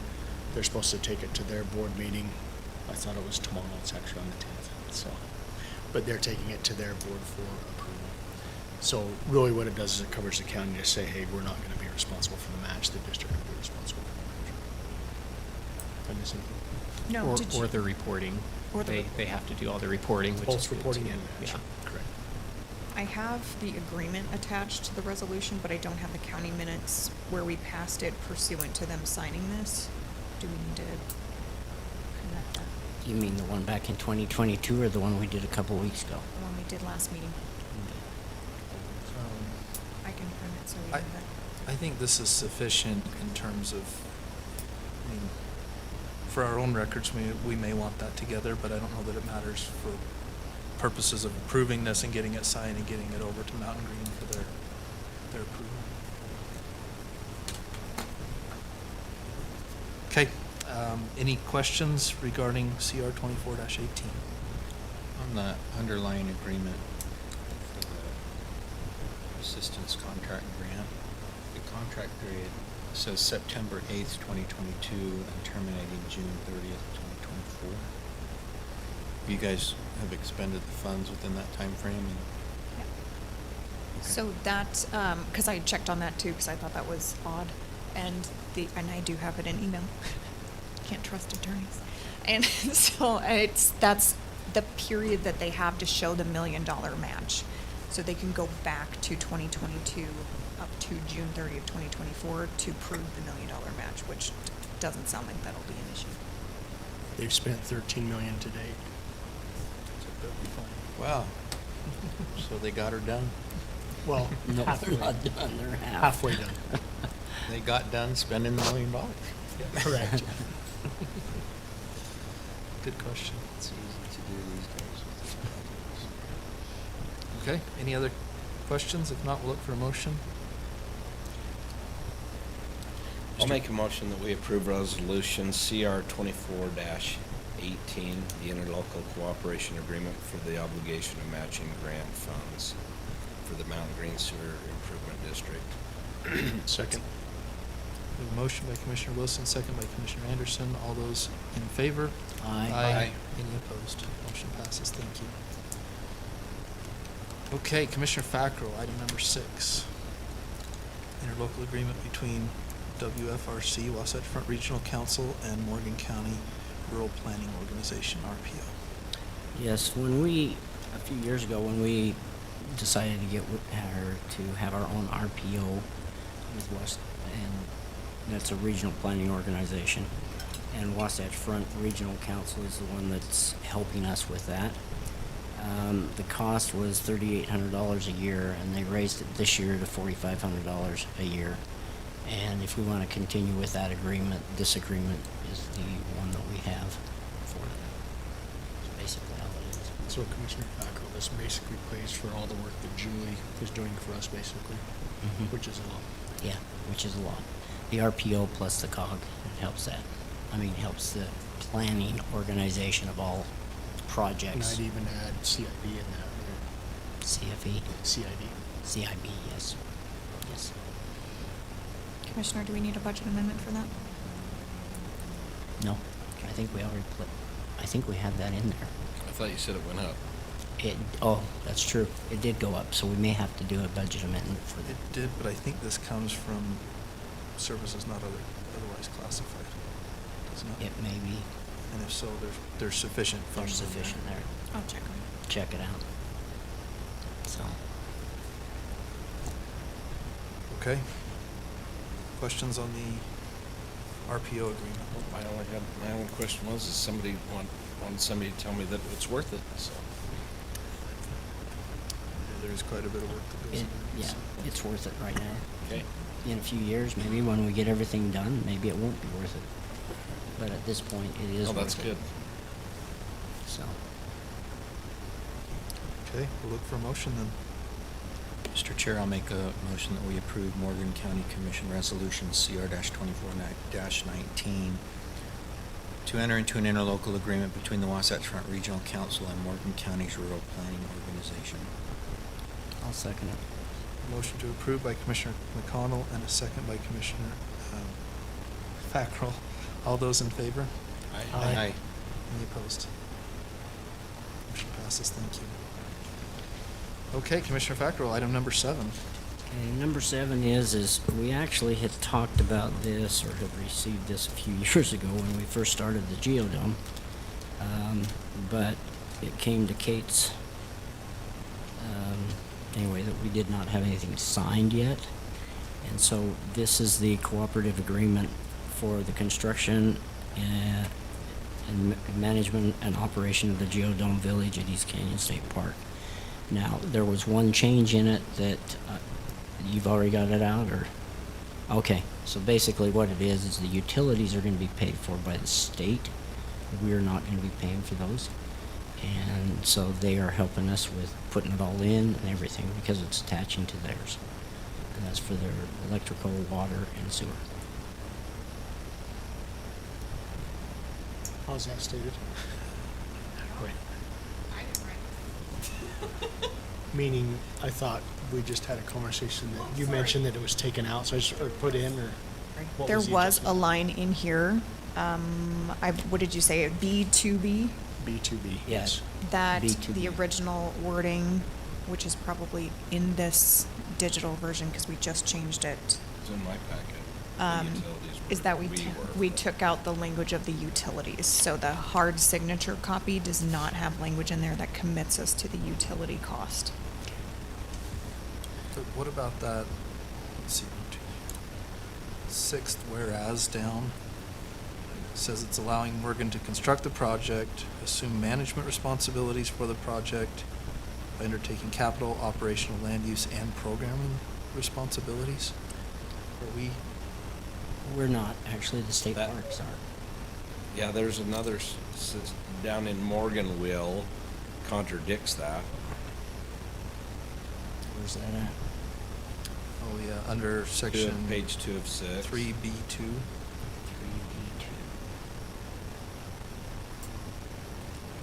It shows that they will, well, in Yeah. B1, assume ongoing operating and maintenance costs for the geodomes, that's DSP, will. So Commissioner Fackrell, I got a question for you, kind of maybe a 30,000 foot view question on these items. Okay. So it's state property. State property. State wants. Actually, state it's not wants- state property.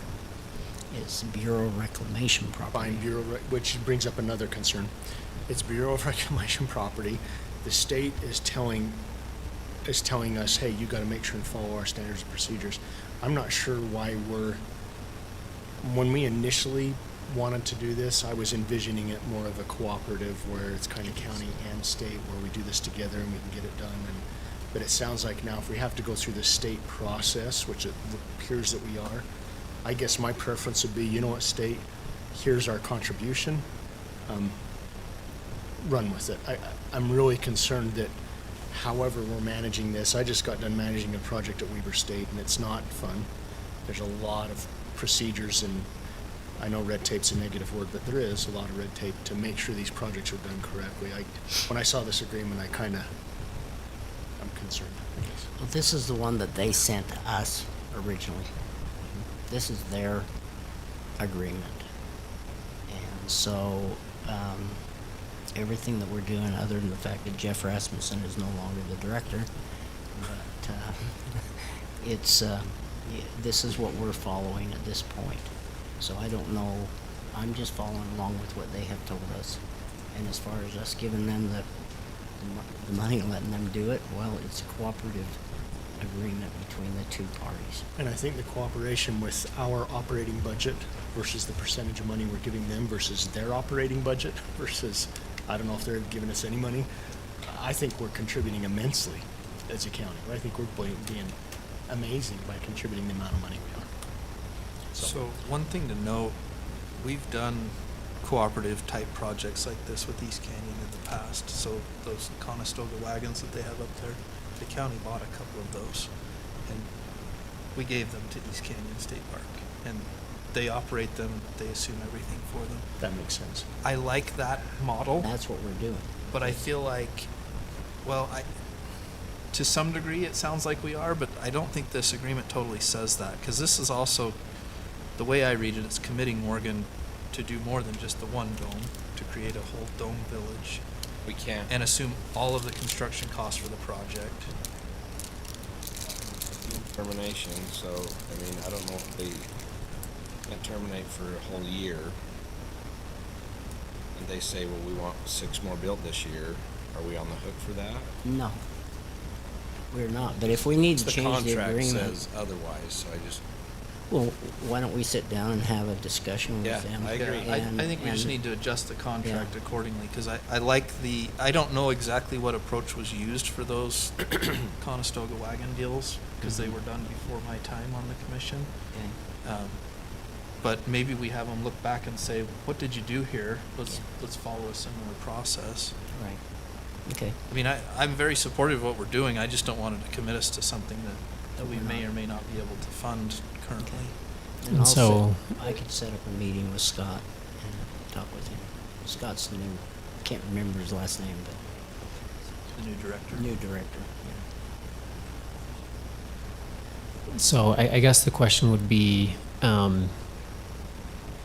setting up that meeting, would that be a work session? Something where the whole commission is invited, or is that just gonna be a couple? Because I think that if there is gonna be some negotiation too after that meeting, then we can return a draft with different changes based on that discussion. And if the whole commission wants to be involved, then you'd probably wanna do it as a work session. That's a great idea. Okay, all right. We could maybe do that. Okay, Any- that works. do you have wanna a just coordinate timeline? that? Sorry, Frank, of when that previous one was, Oh, geez. give me like a decade. I know it was before 2019. Okay. I want to say 2017, 2018, Okay. somewhere in that. Thank you, that actually realm. helps a lot. Tina, do you happen to remember?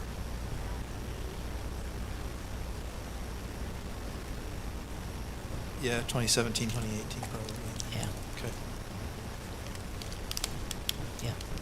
Okay. Okay, perfect. So I So that being said, I guess We we need to just postpone postpone this this. item until Mhm. we can have that discussion. Yeah. All right. So I'll make a motion. I'll move to postpone, CR-24-20, to enter into an interlocal cooperative agreement for construction management and operation of Geodome Village at East Canyon State Park until a further date when we can have a work session with the new directors. Second. A motion, a second to postpone item number 7. All those in favor? Aye. Any opposed? Okay, motion passes. Now, Thank you. as far as when we have a work session available to do that, when can it be done? Because, we're on a timeline. What have Remind we got me- at our next meeting? Well, which one is the recycling coming to? That'll be in the first meeting in May. So do you want it in the April 16th meeting? We can either do it then or Yeah, if we don't have If we can get them in on that. if I can get them in here, I will. So let's shoot for April 16th, if not the second meeting in May. Okay. Okay, perfect. Thank you. Okay, item number 8. Josh, this is a public hearing, agribusiness text amendment. Thank you and good evening, Mr. Chair and members of the commission. And staff, and tonight's item for action item F8 is legislative, Mr. Chair, and it will require public hearing tonight for the Agribusiness and Agricultural Industry Code text amendment. This was heard in the Planning Commission on March 14. The nature of this request concerns the definition in our code says agricultural industry, and in parentheses says agricultural business. And staff finds that those two things are different enough that they would require definitions. We recommend a strike through of the text for agricultural business. And then we also are looking to define zoning regulations for agricultural industry by means of the use table relating to rural residential and agricultural districts. Furthermore, staff has found, due to the current prohibition for agribusiness in the RR1 zone with a representation of a dash on the use regulations table, so staff finds that agribusiness fits the rural character of the rural residential 1 acre zone and recommends those three things again in review. Strike through in the definition of agricultural industry. 2, allowing for agribusiness in the RR1 zone. And 3, defining zoning regulations for agricultural industry because it exists in name only, Mr. Chair. And so having it on the use table, staff finds sensible and therefore recommends approval. Back to the Planning Commission, they did recommend approval of this as well, unanimously, 4-0 being the vote on the evening of that meeting, Mr. Chair. And I'm happy to answer any questions you have. Thank you. It provides some clarification really quick. We're not striking through the agriculture industry. That definition exists in our code currently, but it ties it directly to agriculture business. And because staff was directed to bring this text amendment forward in order to add agriculture business to rural residential 1 acre minimum, we felt that because of the types of things that agriculture industry is by our definition should not be allowed in rural residential 1 acre or whatnot. And so we've added a agriculture industry line, made it a C3 conditional use permit in ME 160 and 820. And then we added as agribusiness a C2 in RR1. That's correct, Mr. Chair, and it's in the last page of the staff report in the packet where you can see that depicted. Also, I'd like to mention that it was the Planning Commission that requested staff to draft this text. So can you tell me what C3 is? So C3 implies a conditional use permit as a way forward for approval for a certain use per that use table. C1 would be the zoning administrator in the planning office approving that. C2 would be Planning Commission. C3 would be the body, County Commission. So everything I read in there, and I just want to be clarified with all, that now they can have an agribusiness within any of the zones down to RR1. Is that correct? That is the proposal, yes. Agribusiness is directly defined in our code as well, and would allow for them to put like a vegetable stand on their property, allow individuals to come. It'd be like wine tasting, although On all of our vineyards here. right. But that's an example of an agribusiness. Lemonade stand. Yeah, lemonade stand. You know, nightcrawler stand. Right. To also sell some of the products that you grow on your property or an adjacent property, you can sell them on your property, whether it's RR1, RR5, 10. This amendment would allow for that on an RR1. To further clarify, Commissioner, we are not adjusting the the way agribusiness works in the forestry district, on the use table that is still represented with a hyphen again, implying that it is not permitted. The only thing we're touching in the agribusiness use is a C2 designation for the RR1 zone.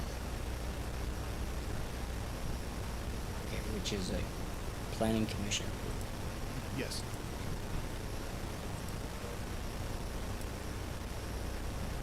Is there an example of why this was brought forward? Was there a situation or something?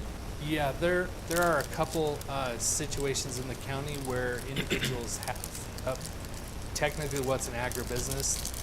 They've been operating for years, and this would allow them to continue with those uses on their existing properties right now, moving forward. Legally. Yep.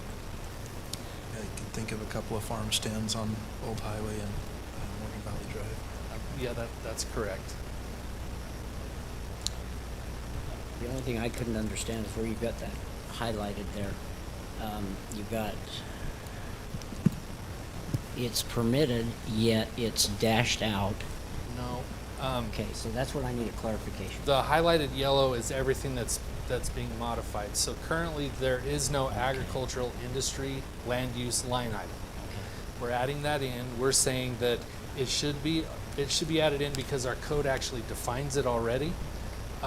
But it should, since the types of uses that are in the definition of agriculture industry are have such negative impacts, they should be a C3 and only in MU160 and 820 zones. Everything else should be prohibited. Our code already allows for agribusiness in MU160, 820, RR10, and RR5. This would only add in an allowed use for agribusiness in RR1 as a C2. So it just mirrors the other rural designations for agribusiness. That's all that's changing. So if you think of it this way, if you look at the table, the bottom thing is agriculture, which is permitted in RR1. So a family tills the soil and raises a crop, tomatoes. By allowing them as a conditional use an agribusiness, they can put a stand up front and sell those tomatoes. But they can't do what's included in the agricultural industry, which would include a feedlot. So, don't want that in RR. No, because it says it's permitted. No. No. So there's a He line, I means- think see where he's highlighted it, it's obscuring the line. There's a difference between agricultural industry and then that next definition is agriculture. I see what you're doing. I think you're reading that last row as part of the highlighted. And it's actually a separate use. That is correct. Three Agriculture is a sections there. completely separate use. There should have been a darker line in between those uses. I apologize. But I can see the confusion. Agriculture industry, we're asking it to be added in as a new land use item. Agriculture, which is already permitted all the way across, is a completely separate land use item. So That's not changing at all. That's not changing at all. Exactly the same. Yeah. I see why that's confusing. Yeah, it's very Because confusing. it looks like agriculture industry includes the tilling of soil. Right. Which it would, but that's a separate definition of So agriculture. basically, you're saying that line there, Should be There's three sections. There should be a line bold between- line in between those two. between That's the correct. the highlighted area and the rest, okay. Yep, I apologize. The only thing Okay. changing with the definition is we're just crossing out agriculture business because we don't want it relating to agriculture industry at all. You don't want them tied together. And there is a separate definition of agriculture. Agribusiness is already defined. Yep. I know agriculture agribusiness, business. agricultural industry, and there's a definition for agriculture. Yes, there is. Yep. Okay. So it's not hurting us now. No, this change would actually allow you, the county commission, to hear anything that relates to agriculture industry. So it's going to benefit the county that way, because right now, if somebody comes in with a feedlot or commercial poultry egg production, it's going to default to agribusiness, which means it's only a C2 and it's allowed in everything except for RR1 right now. I don't think the county wants feedlots on those, on 5-acre lot or something to that nature. Or a cafe. So go back to your use table for a second. So you're permitting it in MU 160 and C3 only? Okay. Oh, sorry, A20. A20. So then, under the bottom one, which is agriculture, including allowing the raising, keeping, grazing, and so forth. So does that mean that someone that wants to raise eggs and sell those eggs from their home, from their own, I mean, The, is that allowed or is it not allowed? Are we cutting I that should have, completely out? I should have deleted that line item completely and only brought in a land use table that included what was changing. Yeah, that's not changing at all. And what I we're just talking wanna- about is adding the ability for them to sell them within the RR1 zone. That's all we're talking about. That is correct, and adding in a land use specific line item for agriculture industry. That is all that's changing. 'Cause That I is just it. don't wanna hurt the Just family it- farmers. No, and no, all no. that. You're gonna Doing help that them at if anything on this, because Okay, it's alright. allowing them to sell them if Okay. they happen to live in the R1 zone. Right, so right now, agriculture is a permitted use in every zone, including rural residential 1-acre minimum. But our code does not allow them to come in and get an agribusiness to sell those eggs on their property right now. So this is gonna help them.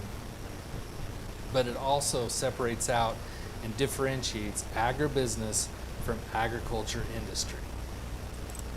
They're two completely separate things. So when you put this into the actual use table, agricultural industry won't be bolded either.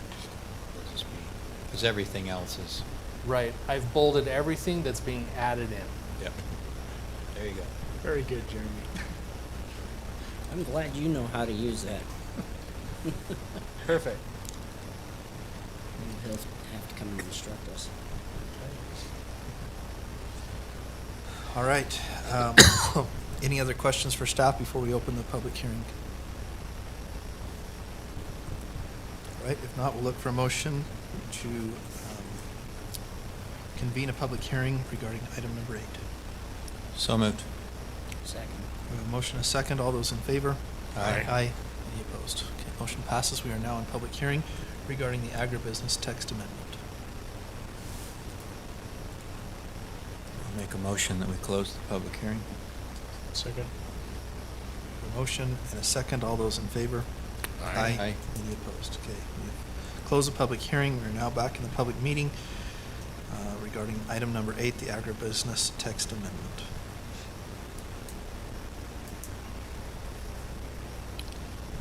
And this is ordinance 24-08, so CO 24-08.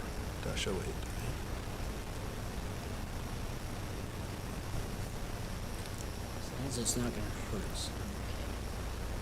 Mr. Chair, I'll make a motion that we approve ordinance number CO-24-08, an ordinance to modify Morgan County Code, Section 155.008, definitions, and Section 155.082, use regulations, as presented. Second. We have a motion and a second to approve. All those in favor?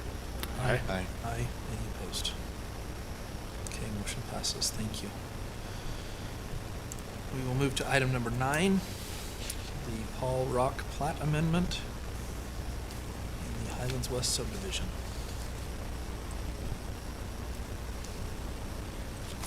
Chair, the Paul DeRock Plat Amendment is application 23.075 and is action item F9 on tonight's agenda. The applicant being John Rock, who, Mr. Chair, is in the audience tonight. The location of the project is at 2 separate addresses, 5920 North Paul Drive and 5911 North Creekside Drive. The current zoning for both of the properties is R120, and the general plan designation covering both properties is village low density residential, with the combined acreage affected being 1.24 acres. Simply enough, it is a lot line adjustment, Mr. Chair, that affects 2 separate plats, that being the Highlands West subdivision and the Mountain Green subdivision. With the lot line adjustment affecting, again, 2 lots on 2 separate plats, the Planning Commission in their regularly scheduled meeting on March 14 discussed this item and stipulated by means of a motion that this get, if this were to be approved tonight, be recorded on 2 separate Mylars for 2 separate plats. The lot line adjustment otherwise being simple, and staff having done a review on this application finds that it meets all of our minimum code requirements for the amendment of a plat per Morgan County Code.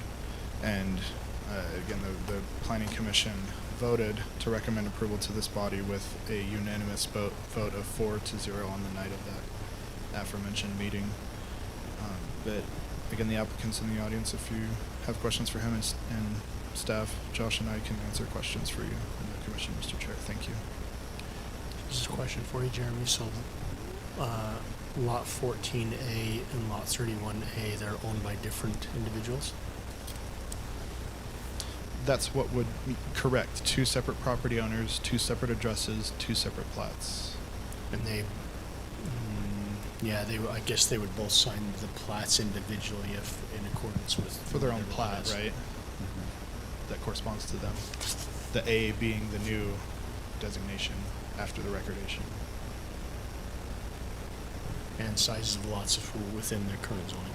Correct. We studied those and found that the impact was not such that it would dip below the 20,000 square foot requirement required by R120. So which line is the new line? The one corner to corner, or the one that creates a The squared diagonal off one is corner? The bold one's the new one. Oh, so it's the square, the right angle one. Okay. Yeah, the squared one is, if you can click on the full-size version and zoom in, there's a thing that says existing lot lines. So the right angle is the existing and the new line shows both.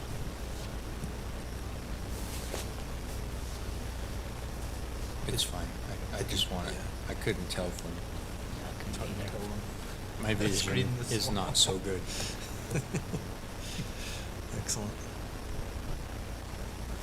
Okay, any other questions for staff? Only other thought I have is with the existing PUE. I'm guessing that's just going to follow that, mimic that lot line adjustment. Correct.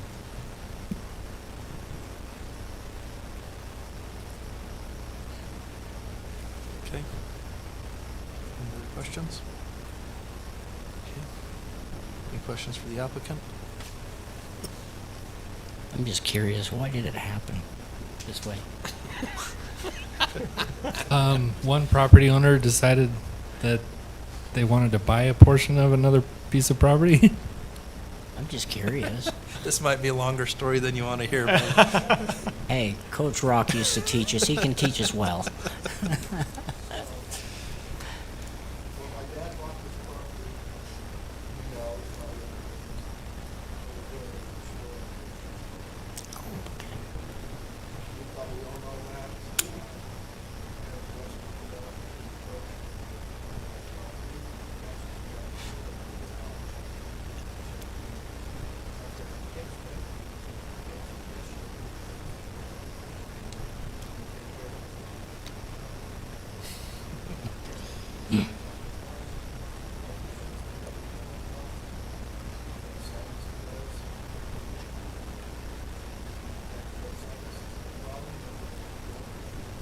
Not a problem. And so that was deeded, quitclaim deed. Now Calvin Paul owns the other one.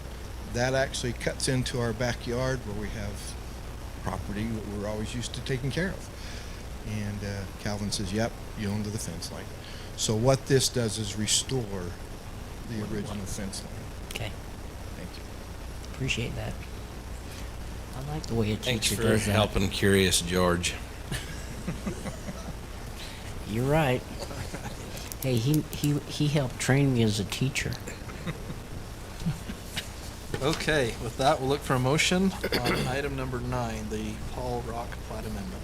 I'll make a motion that we approve the Paul to Rock plat amendment to allow lot line adjustment application number 23.075 located at 5920 North Paul Drive and 5911 North Creekside Drive in Mountain Green, based on the findings listed in the staff report dated April 2nd, 2024.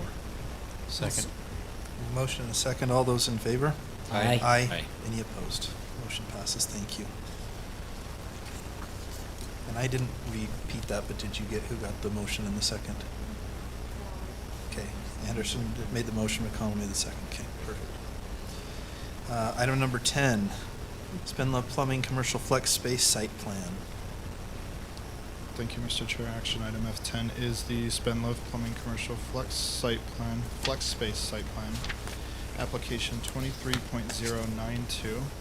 The applicant being Chris Spendlove, who is present digitally tonight. He's very far away, Mr. Chair, in New Zealand, I believe. I spoke with him on the phone this morning. Oh, wow. But he's here to join if there are any questions. And then the property address is located at 5653 West Canyon View Circle. The acreage therein being 1.68 acres. The general plan in the future land use designation has this as commercial and vehicle-oriented commercial, abbreviated VOC. The zoning district is light manufacturing, Mr. Chair. So staff has conducted a review for this commercial site plan. Does find that it meets all of our minimum code requirements for lighting, as meeting the intent of our dark sky ordinance. Landscaping being above the 15% stipulated by Morgan County Code. It meets all of the other site plan requirements regarding parking and all others regarding land use by building height and setback and otherwise. So staff does declare that this meets all of our minimum code requirements for a commercial site plan, and the Planning Commission heard this as an item on their agenda for March 14. The discussion for this item was minimal, but there were a few questions about landscaping, and those were addressed in the commission. The Planning Commission approved the materials as presented and motioned to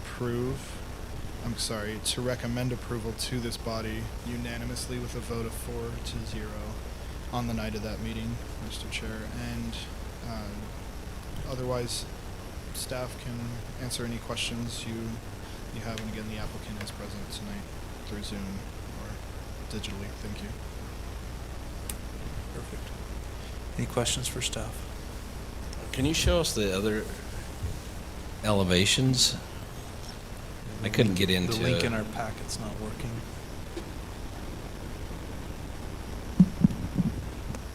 I'm assuming the doors are at the back. That's the back elevation. Yeah. I just was wondering what the front elevation was. Yeah, the doors are at the back. Can you open them? I'll give it a shot. Thanks. That's how mine works. Yeah, mine wasn't working either. It worked on the other portion of the packet, but this one doesn't look like it.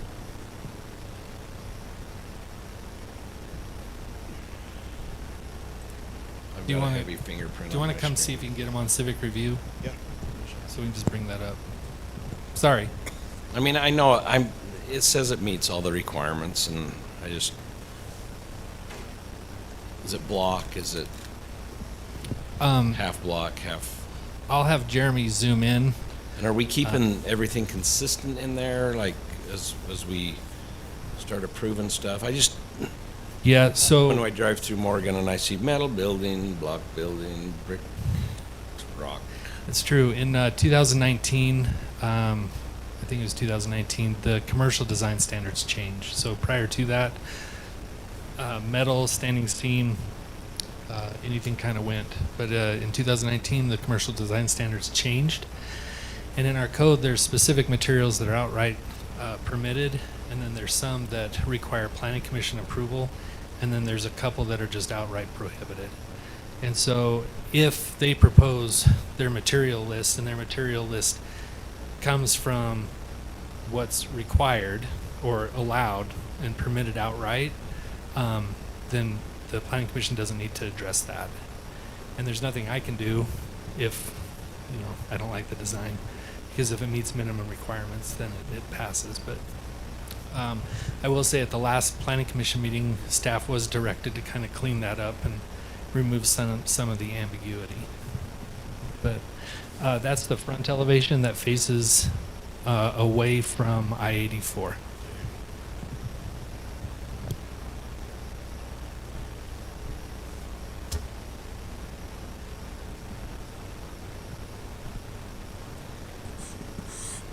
Yes, this is Curious George. Are any of these going to have living quarters above them? No. Okay. No. I know it's something we approved earlier that they could do that. The live-work dwelling units, it is allowed. If they choose to put in living units inside, they would have to come back through site plan approval. I'd have to make sure they met all the minimum code requirements, but if it would change the exterior of the building, they'd probably have to go back through if they're going to expand. Okay. All right. But Just it's in light manufacturing zone, so I'd have to check. I don't think we approved it in light manufacturing. Okay. Thanks for putting snow storage in there. I appreciate that. Plenty of that. Detention pond. They did that on their own. This looks really nice.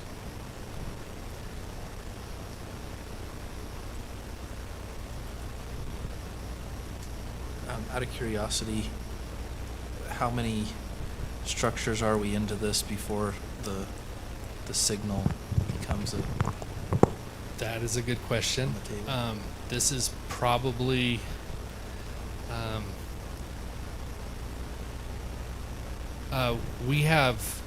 we've either heard or we're reviewing 6 site plans in this area.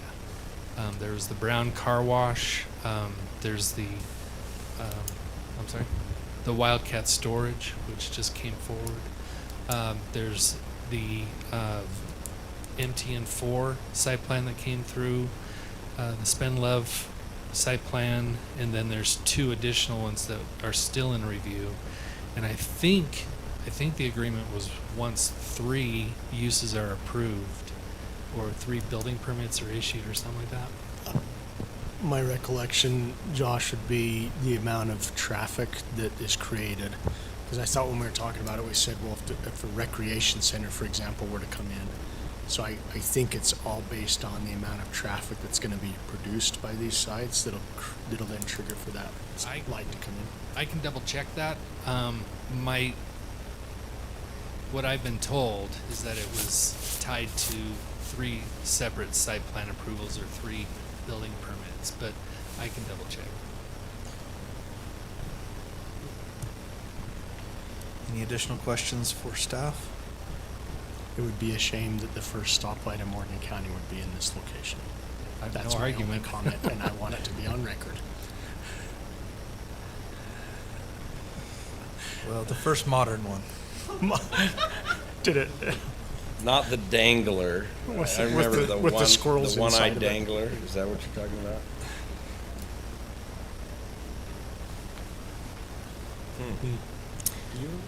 I did.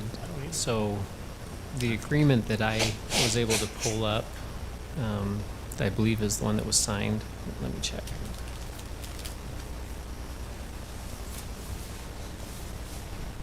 Yes. Let me.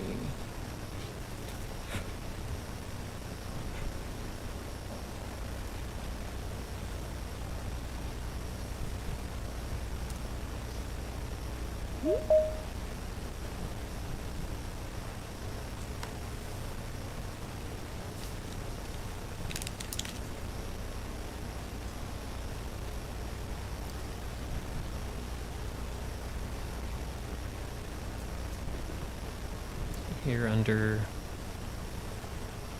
section 7, 40% completion according to the information in Exhibit A and update number 2 of the TIS.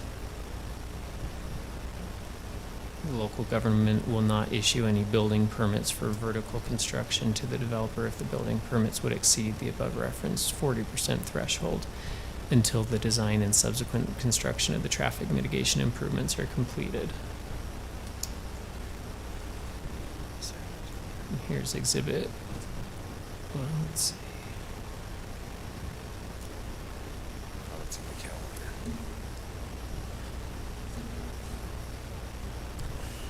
Yeah, if you go to that right Is there. it this first Oh, one or the next, this one? Right there. Yeah, I mean, they're really focusing on the trip generation, so it's gonna depend on how many trips are created by these. Yeah, but it's trip generation per lot. So each lot was anticipated to have a certain amount of trip generation. Correct. So if recreation center and retail are not built, that's 63%. Then everything else essentially could be constructed before those two. True, but I don't know if they've changed the list of uses from when this was created and when they started selling the lots. That's the problem. I agree. So I can try to calculate it based on that chart and see where we're at. I don't think it'd be very difficult at all for the traffic engineer to say this is where we're at. Honestly, I don't think it'd take him too much. But Okay. Honestly, I was curious more than anything. I don't think that has any bearing on our discussion today. Just was curious of where we stood. Okay. The way that table worked, if those uses don't get constructed, then they will never get to that point. They'll be able to build out the whole project. That's true. That's true. Because it's according to that table, it says not. Even if the use changes, I don't know if it matters. Okay. Any questions for the applicant before we? All right. If not, we'll look for a motion on item number 10. Mr. Chair, I move that we approve the Spend Love Plumbing Commercial Flex Space Site Plan, application number 23.092, allowing for the proposed commercial development located at 5653 West Canyon View Circle in Mountain Green, based on the findings and with the conditions listed in the staff report dated April 2nd, 2024. Second. A motion by Commissioner McConnell and a second by Commissioner Fackrell to approve. All those in favor? Aye. Aye. Any opposed? Okay, motion passes. Thank you. Item number 11, Mountain Brook Estates Plat Amendment.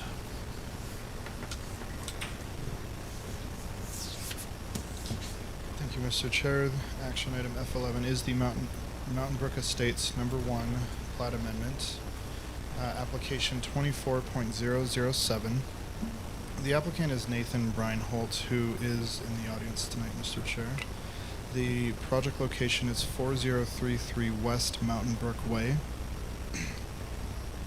The current zoning of the property is R120, again 20,000 square foot lots. The general plan designation is village low density residential, with the acreage effective being 0.36 acres. So staff has done a review on this item, Mr. Chair. I tried to represent it in the blue that's appearing on your screen. It's a narrow horn strip of land that's coming up from the HOA.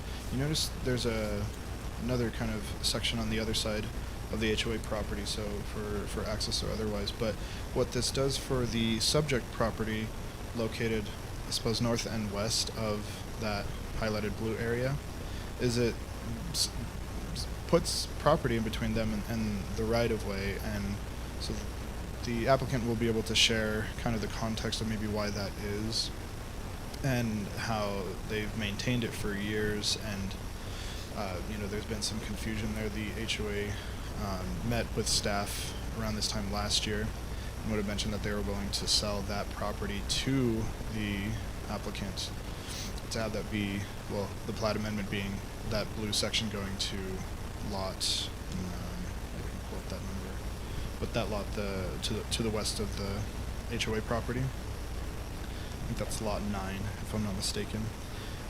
Here, it doesn't remove acreage from HOA property such that it messes or has a negative impact on the Mountain Brook Estates development agreement. And then It's just adding really a small amount of acreage to the owner of Lot 9. And so staff in their review recommends approval of this item. The Planning Commission heard this item in their regularly scheduled meeting on December 14. Had clarifying questions, largely for the applicant actually, about, again, the current status quo of why the HOA property looks like that, with the wings on either side. And otherwise, the Planning Commission voted unanimously to recommend approval of this item with a vote of 4-0. And Mr. Chair, staff can answer any questions you may have. Thank you. You mentioned that the development agreement open space was still met. Do you know what that percentage is and how this affects that? I read through the development agreement and I couldn't find a specific required open space amount within the development agreement. So, and I mean, even if there was one, this is negligible and probably would not infringe in that amount, but I couldn't find a required amount. So historically, when we've done an adjustment in a PRUD like this, they've taken open space from a lot to counterbalance it. But if there's not a specific percentage or amount in the development agreement, I guess that's not necessary. I could not find it. Question for you guys is this the area where a potential sidewalk would be, or is it not? I mean, No, sidewalks in subdivisions are typically provided within the public right-of-way. They're part of the 60-foot right-of-way. This is outside of that. and There is a sidewalk. I was just saying. is there one? Okay, that's why I was wondering if there was one there now. And another. I don't think this will change. I don't think this will change anything practically. I drive by it every day, and I've always assumed it was part of this lot. The acreage we're talking about is 0.039 acres, almost 2,000 square feet. I was gonna say in your information that you had in there, it doesn't add up. Is that right? Yeah, so just go back and review it, but it does not, because you're taking away .039, which is basically .04, and it's making, even your instructions is .505, so, you know, I'm just, the square footage just did not add up, but It's represented correctly. that on could the be, plat. that can be whatever you want it to be. I just hope that in the future something does not happen with, you know, when it comes to a line, you know, where we have to go through and rechange something else. That's all. Appears that there's already a fence line and property's already being used. Is that correct?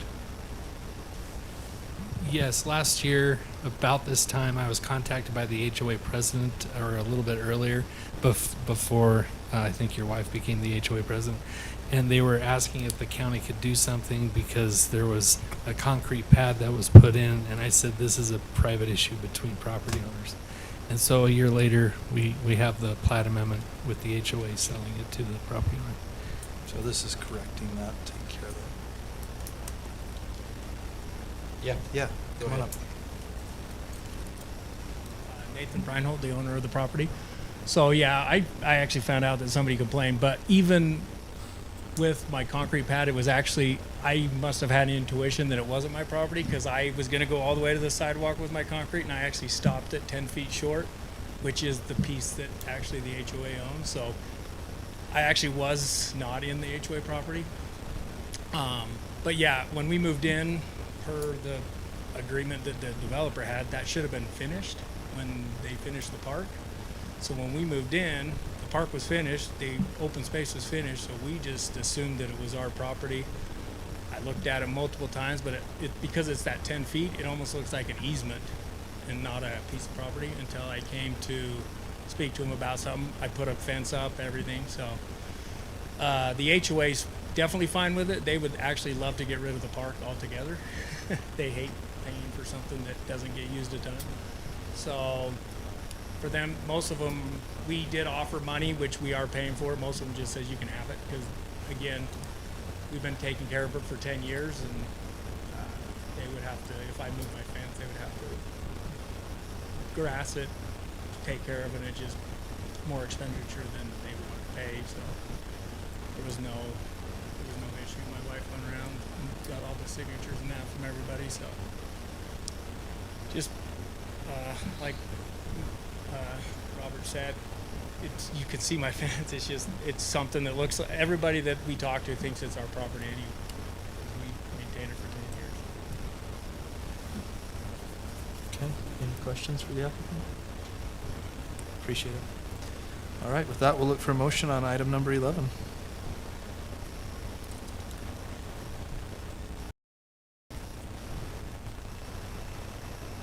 I'll make a motion.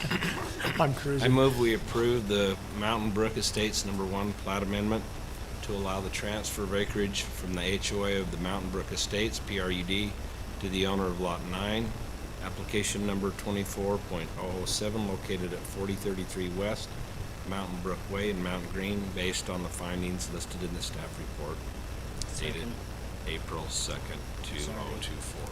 Second. I was first this time. All right, we have a motion by Commissioner Wilson and a second by Commissioner Fackrell. I Give just that thought you were finished. You were excited to get that one done. All those in favor? Aye. Aye. Any opposed? I just always have to look at the date before I read it with Josh. Okay, perfect. Okay, we got through all of our action items. And in really good time, given there were so many. We'll move to our commissioner comment period. Commissioner Anderson.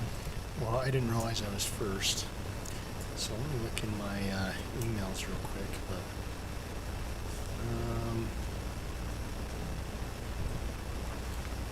I don't have an update.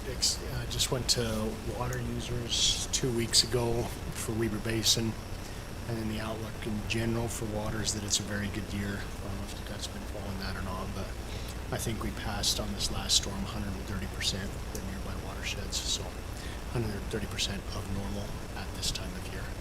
So things are looking good. They do project the East Canyon Creek, like they did last year, they project that to be possible flood again, not as bad as last year, but depending on how it melts, it all depends on the weather, but there could be a possibility of flooding from East Canyon Creek mainly again this year.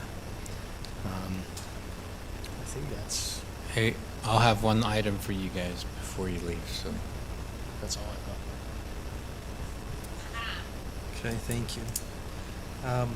I had just 2 items. First is just a Croydon Bridge update. I'll be so glad when this is done. They were able to remove that pipe that went to nowhere.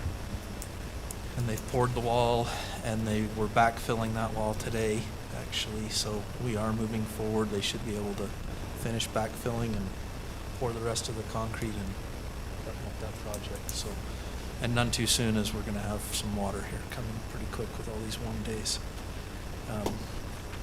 Speaking of warm days, I'll just make mention of this. I was driving through town today, and there were kids out in their swimming suits with squirt guns squirting each other. It was 53 degrees.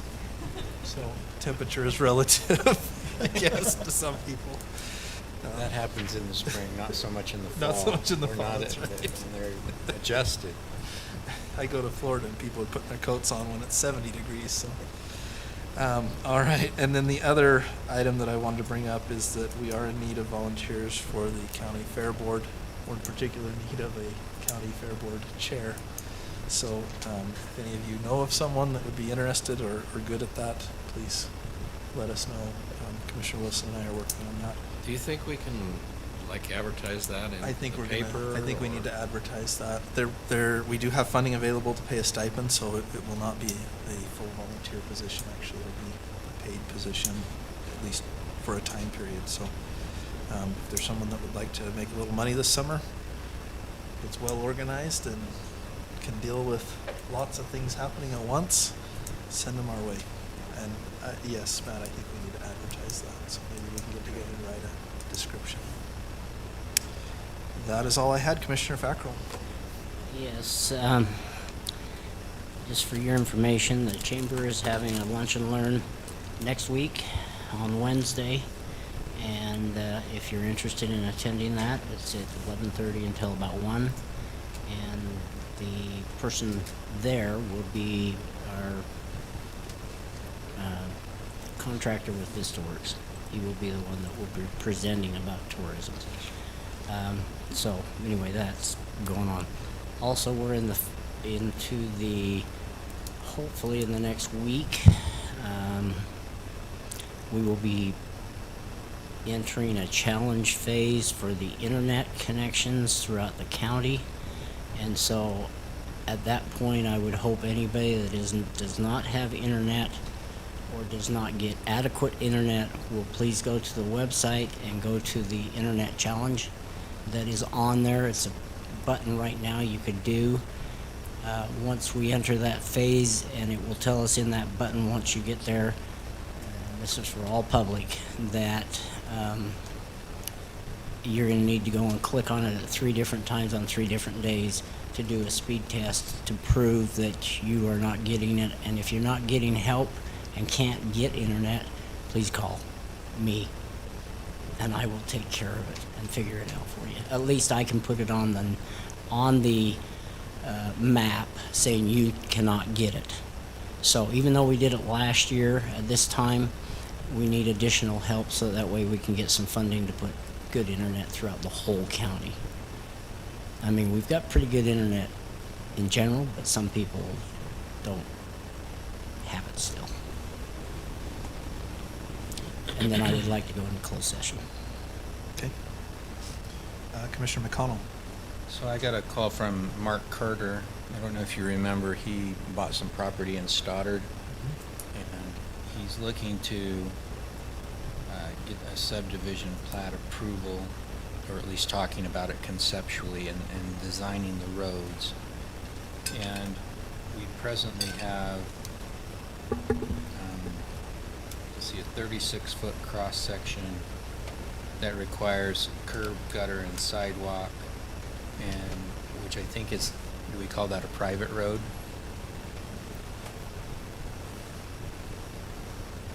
Yeah, the private street has a 36 feet of right-of-way, and it requires curb, gutter, sidewalk. I have talked with him. I mentioned he should probably call the county commission because last year you approved a rural street standard for the public.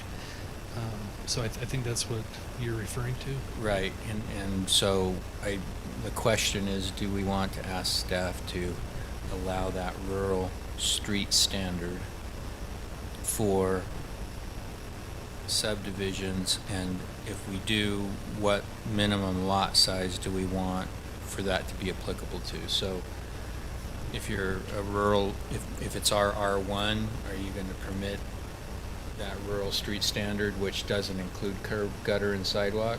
I wouldn't personally want to go below our R1. I might even be more comfortable with our R5, but I think that I understand why you wouldn't want to do curb, gutter, and sidewalk in that kind of a rural subdivision. So the public street standard for a rural street was RR1 and above. It had to be 1 acre or greater. So that was the question about doing a private? Yeah. standard? So Is that the question? I think the question is, do you want to direct staff to create a private street standard that's rural in nature that doesn't require the curb, gutter, and sidewalk? I think that only makes sense if we have a public one to allow a private one, but is there any drawbacks? Not Seem that I'm like it's aware fine. of, but staff could certainly identify them for us. The planning commission typically identifies drawbacks that they see, so if we can direct staff to work on that, that's all I wanted to. As long as the Sounds commission great to is me. generally okay with that Agree. idea. Okay, thank you. Thanks. Sorry to keep you. Oh, no, it's another all right. 10 minutes, so. So I did ask him if the so is mission that car some- in Newport Beach was a Ferrari, because when I was there, that's all everybody was driving.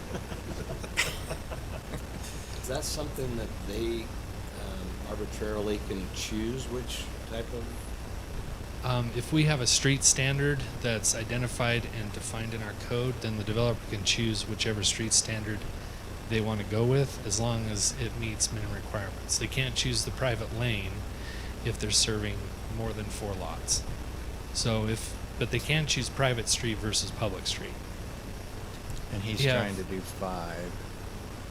I mean, I'd feel, frankly, one of the things that I think you ought to consider is what the storm drainage system is in the area as well. Because if you have a functioning storm drain system that's connecting kind of regionally, then curb, gutter, and sidewalk makes sense to me. If you don't have that and they're doing on-site retention, then, you know, a swell seems to be fine. And I don't know when we're going to cross over to where it's more suburbish as opposed to rural, but in that area it seemed to make sense to me. Yeah, there's definitely no storm drainage system there. Okay.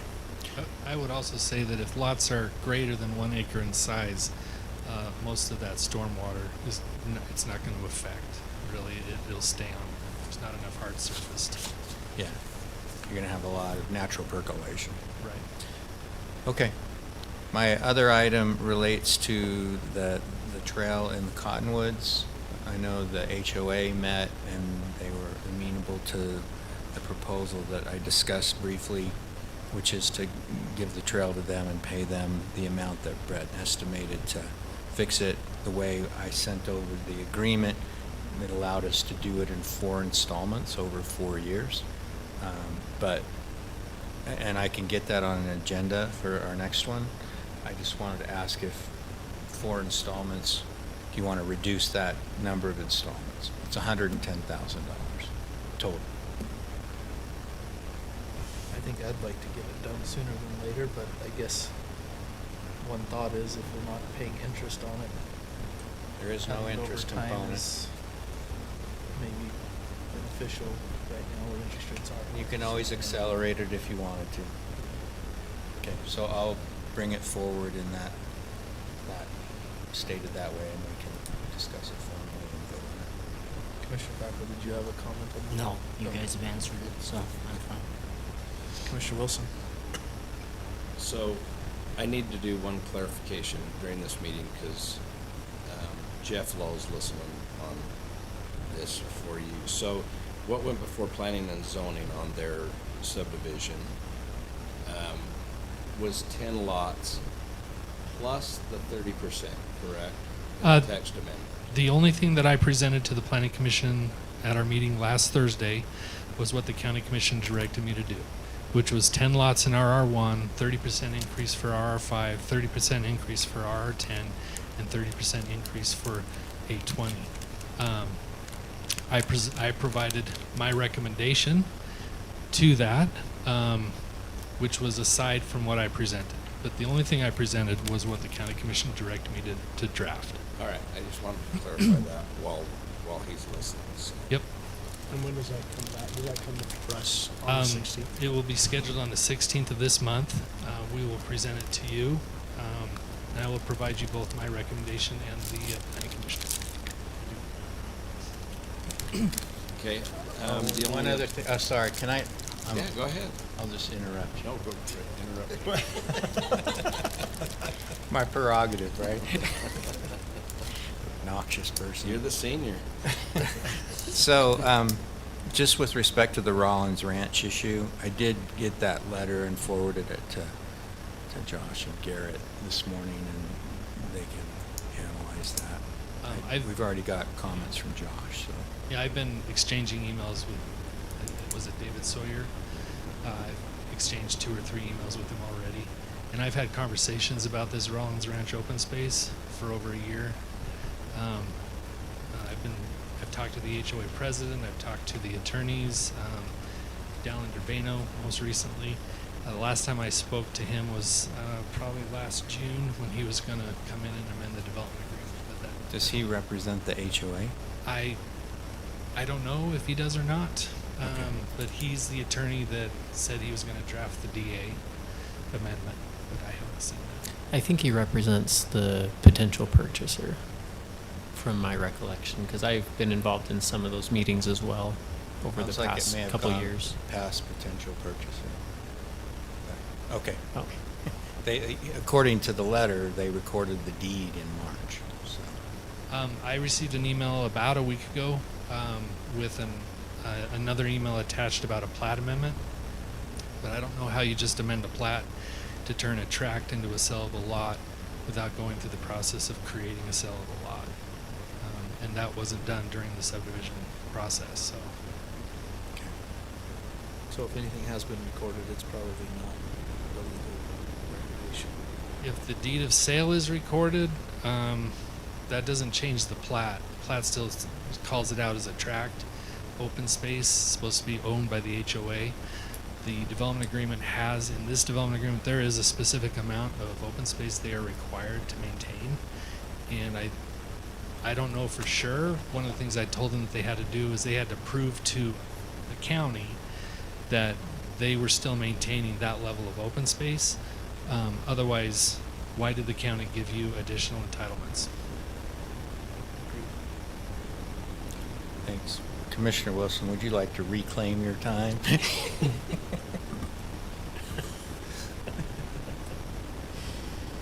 Yeah. I'll be Jerry Nadler tonight. Hey, on the fire engines, I've talked to Garrett about this, and Mike and I met with, Boyd. As we get our new fire engine in, we were discussing selling the other fire engine, or what would work best for that. Within that purview, we have an opportunity to keep the fire truck in our county, which is a huge benefit to Morgan County. So we won't lose necessarily manpower and people to help. So we don't have to put it out. We don't have to put it out to bid. We don't have to do anything like that, as long as within our, what does our code say that it's? It says the power to dispose of surplus, obsolete, or unusable property, personal property held by the county is vested in the elected official over a department or the county purchasing agent over a department. Since Boyd is not elected, then it would go to the purchasing agent. The official or agent shall declare such property as may be surplus, obsolete, or unusable, and shall dispose of said property in any manner that is deemed to be in the best interest of the public. Such disposition may be by sale, salvage, trade, donation, or disposal as appropriate. So that's all we have currently in the code. And Commissioner Wilson is our purchasing agent, and but wanted to bring it to the commission as well, just to get the nod, to make sure that it's, that everyone's in agreement that it's deemed to be in the best interest of the public. And I thought that keeping it within the county is a benefit to our county residents as well, in addition, for whatever purchase price it sells for. And we were able to sell it for, potentially sell it for fair market value, so we didn't have to discount it or anything, and it's gonna stay in our county if you guys are all thumbs up on that. So, when you say it will stay in our county, another and fire within district. service? Another fire another district will fire own district. it. Oh, okay. That's what I was Does wondering. Mount Green? There's another fire district? Oh, that's right. Oh, there is one more. Weeks. All right, so in other words, what you're asking for is whether or not we are willing to keep it within our area, within one of the 3 districts in our county. Correct. Fire districts within the county, and we'd sell it at fair market value. Yeah, I think it's a great opportunity. Sounds good. And then I've run into a little bit of a problem with, we have, our recreation department no longer has the ability to use the Ranger for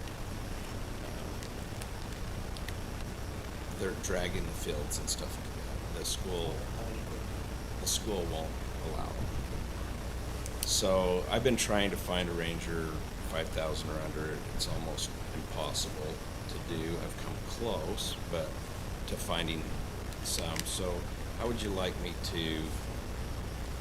handle that? With a budget adjustment or I would say so. I mean, if it's a need, that's a couple thousand?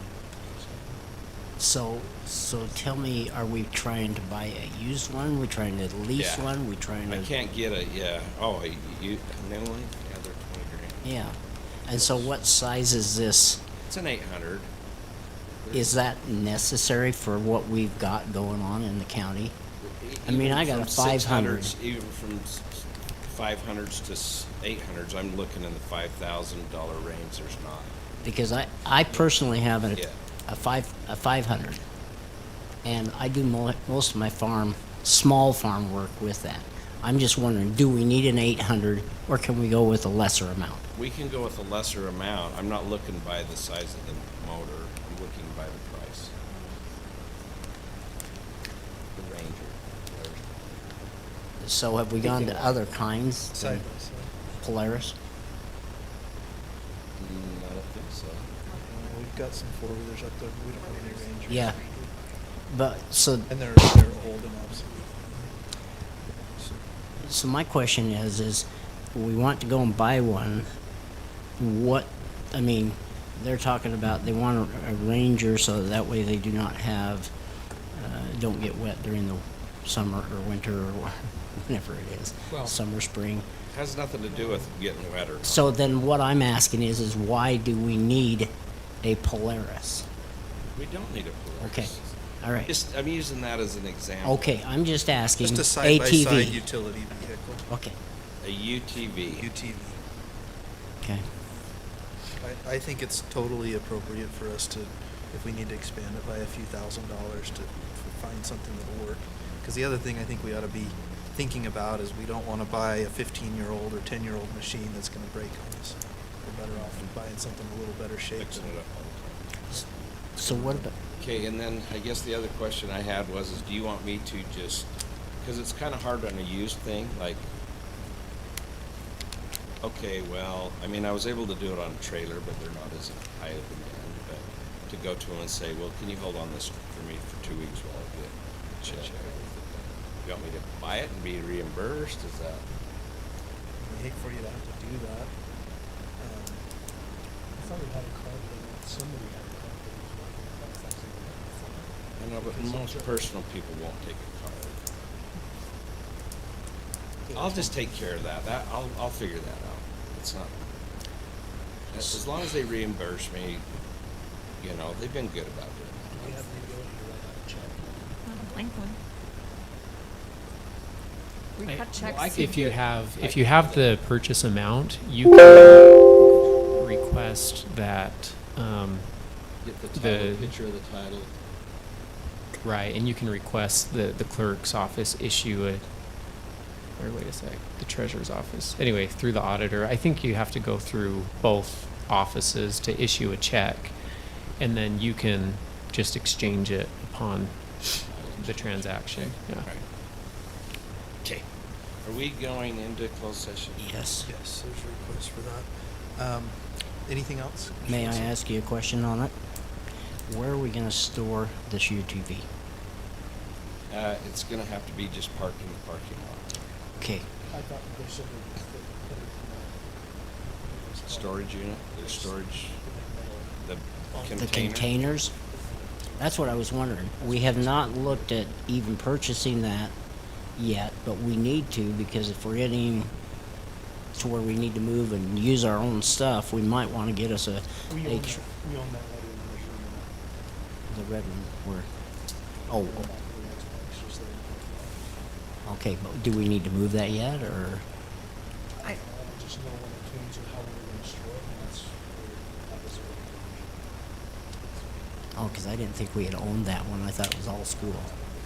Okay, we may want to check on it and make sure. If not, we need to If we need purchase to buy a, one, we can. we need to get us a trailer to put all the sports equipment in it. And a place to put it, I don't know. That's something we've got to decide. Garrett, yet, is your too. mic off? Is your mic off? Do you want to say something? Is your mic off? Hey, by the way, we use the risers. They're great. Awesome. I had one more comment to make while we were on the subject of the fire department. I unfortunately had the need to call them last week for a grass fire. Is that you? Congratulations. I was the one in Croydon, yeah. But the reason I bring that up, it was a ditch fire that got out of control. The reason I bring that up, they made it to my house in 9 minutes, a little under 9 minutes, which to me is incredible response time from here to there. And that was mostly in part because 2 of them were already at the station. They jumped in the brush truck and they were there almost immediately. And they have 2 other fires.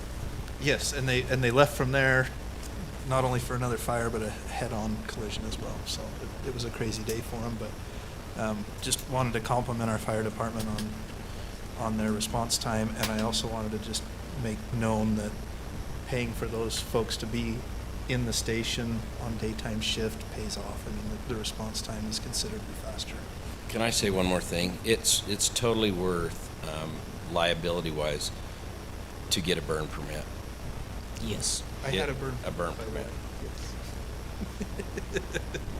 Just kept burning and burning. Well, it just kept going. It went on to the neighbors, and the neighbor came down and said, "Don't worry about it. It'll burn itself out." It's down by the creek.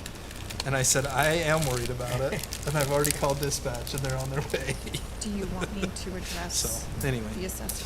All right, we have Well, a we're on- request to go into closed session for the purpose We're not of doing closed discussing Do you want, purchase or disposition of real property. Sorry. do you want me to discuss Janelle's email while we're in open Which email? about her staffing issues? Oh, sure. Okay, can we do that in open? We have it on a. Assessor. We weren't on the email, no, but I'm aware. Okay. I promise it'll be okay. Okay. So, the assessor's office currently has 2 full-time employees. One would like to go to part-time. And, I have told her that that's completely within her budget, if she wants to take a full-time position and make that part-time to see if that will work. There's also a possibility that that employee that wants to go part-time might be moving out of state, but everything's up in the air. The additional staffing issue in her office is that one of her employees is pregnant, and it's a very, all of her employees are important, so she's stressing out. So she did ask what the best plan would be, and I said, you have, with that one employee going to part-time, you would have the flexibility to take that funding and get a contractor to get you through, or if you're thinking you're gonna need an FTE, that's when you'd need, or get a part-time position for the part-time and then use the full-time for another full-time person. That's where you need to come before the commission. But that's the conversation going on now. So we know the one that's pregnant is obviously going to be, we hope, have a happy, healthy pregnancy and comes back. But the other one, she just doesn't, at this time in her kid's age, she just doesn't think that a full-time employment's going to work for her, but she's well-trained. So that's kind of the Reader's Digest version. So if Janelle is wanting to come forth with a PTE or an FTE, I don't know what the email said. I wasn't circled into it. Is that a discussion we need to have outside of a budget hearing and then have a budget hearing, or? Because that's kind of where she is with the staffing issues. And I did explain to her, I've worked in collecting and assessing pretty much my entire county career, so I'm happy to sit in her office and get done whatever she needs done. So my view is that she just needs to decide what she wants to do, how she handles the staffing, and if we need to make a budget adjustment, that they come in and make a presentation of it. Because I don't know the process that you guys normally follow for adding or subtracting an So employee from a budget line item. In my time, we've rarely added, well, I can't think of a time when we've added an employee outside of budget session, our normal budget session for Except the for year. the 2 Barker sheriffs. Well, no, that wasn't even, that was budget session too. Okay. So I don't know that there's necessarily precedent for it, but Okay. my thought is we should discuss the, I guess, feasibility of her proposal certainly prior to any budget amendment discussion. Okay. So I would suggest she come in and talk to us about whatever it is she proposes, and then we can say yay or nay, or what if we did X or Y or Z, and then based on that, if there's a budget amendment needed, so be it. That could come. I just think there's too many variables for us to Absolutely. kind of dictate Right. what it is. I think she needs to come back with what she thinks is the best workable solution. So you want her to come And during I'd the- also add that I don't think we're willing to do nothing. I mean, we Yeah. definitely want to step up and make sure she's taken care of in her office. So are we gonna do that in a work session or have an action item in a regular meeting? I mean, I think it'd be best to maybe administratively. The discussion could be That's administrative. kind of- Ultimately, there'll have yeah, to be a it's kind of- decision in a meeting. That ball's in her Right. court. But we could discuss it in an administrative meeting if you wanted to. If you want to extend the one tomorrow. Or management meeting Monday. Yeah. We discussed that. As if we're all there. I will not be to the management meeting on Monday. I just didn't know what That's your right. processes was, and it sounds like we don't. We don't have a We don't necessarily process. have one. Yeah. Let's make it But up. it was a great education moment because she wasn't aware that she could take a full-time position and knock it down to part-time. I said, as long as you're not exceeding your budget, we're good. Yeah. So, if that's what's best for your office at this time to get you through, or have 2 part-times that are not taking benefits, we're not gonna complain. Yeah, you should be under budget. Yeah. If that's the case. So, In fact, you could Does that probably ans- do 2 at like 29 hours and still be Mhm. under budget between your benefits and so. and we have some really awesome high schoolers that are our pages at the library that are looking for extra hours over the summer if it's something that she thinks they could handle, and they're already in our HR system. So, yeah, lots of opportunities. The only problem would be is we would not have that appraiser that we need that's going out on maternity for 12 weeks. Yeah. So that could, However long. yeah, or however long. Yeah. But at the same time, can't really hire one as an FTE That's if what we I was don't need him. That's our biggest drain on the budget. That is could be done full-time through employees. contract too, and maybe Right. we'd go out to. For RFP. Yeah. Okay, so I will circle back with Janelle, thank you for bringing that up, Matt, and see if she can have at least some idea of a plan to talk to us about Monday if we have enough people there. If not, we can add it into a work session on the 16th. So, okay, thank you. Plan. Commissioner Fackrell, do you want to make a motion to go Sure. into closed session? I move that we go into closed session for the purpose of potential, or litigation and potential litigation and property, disposition of property. Second.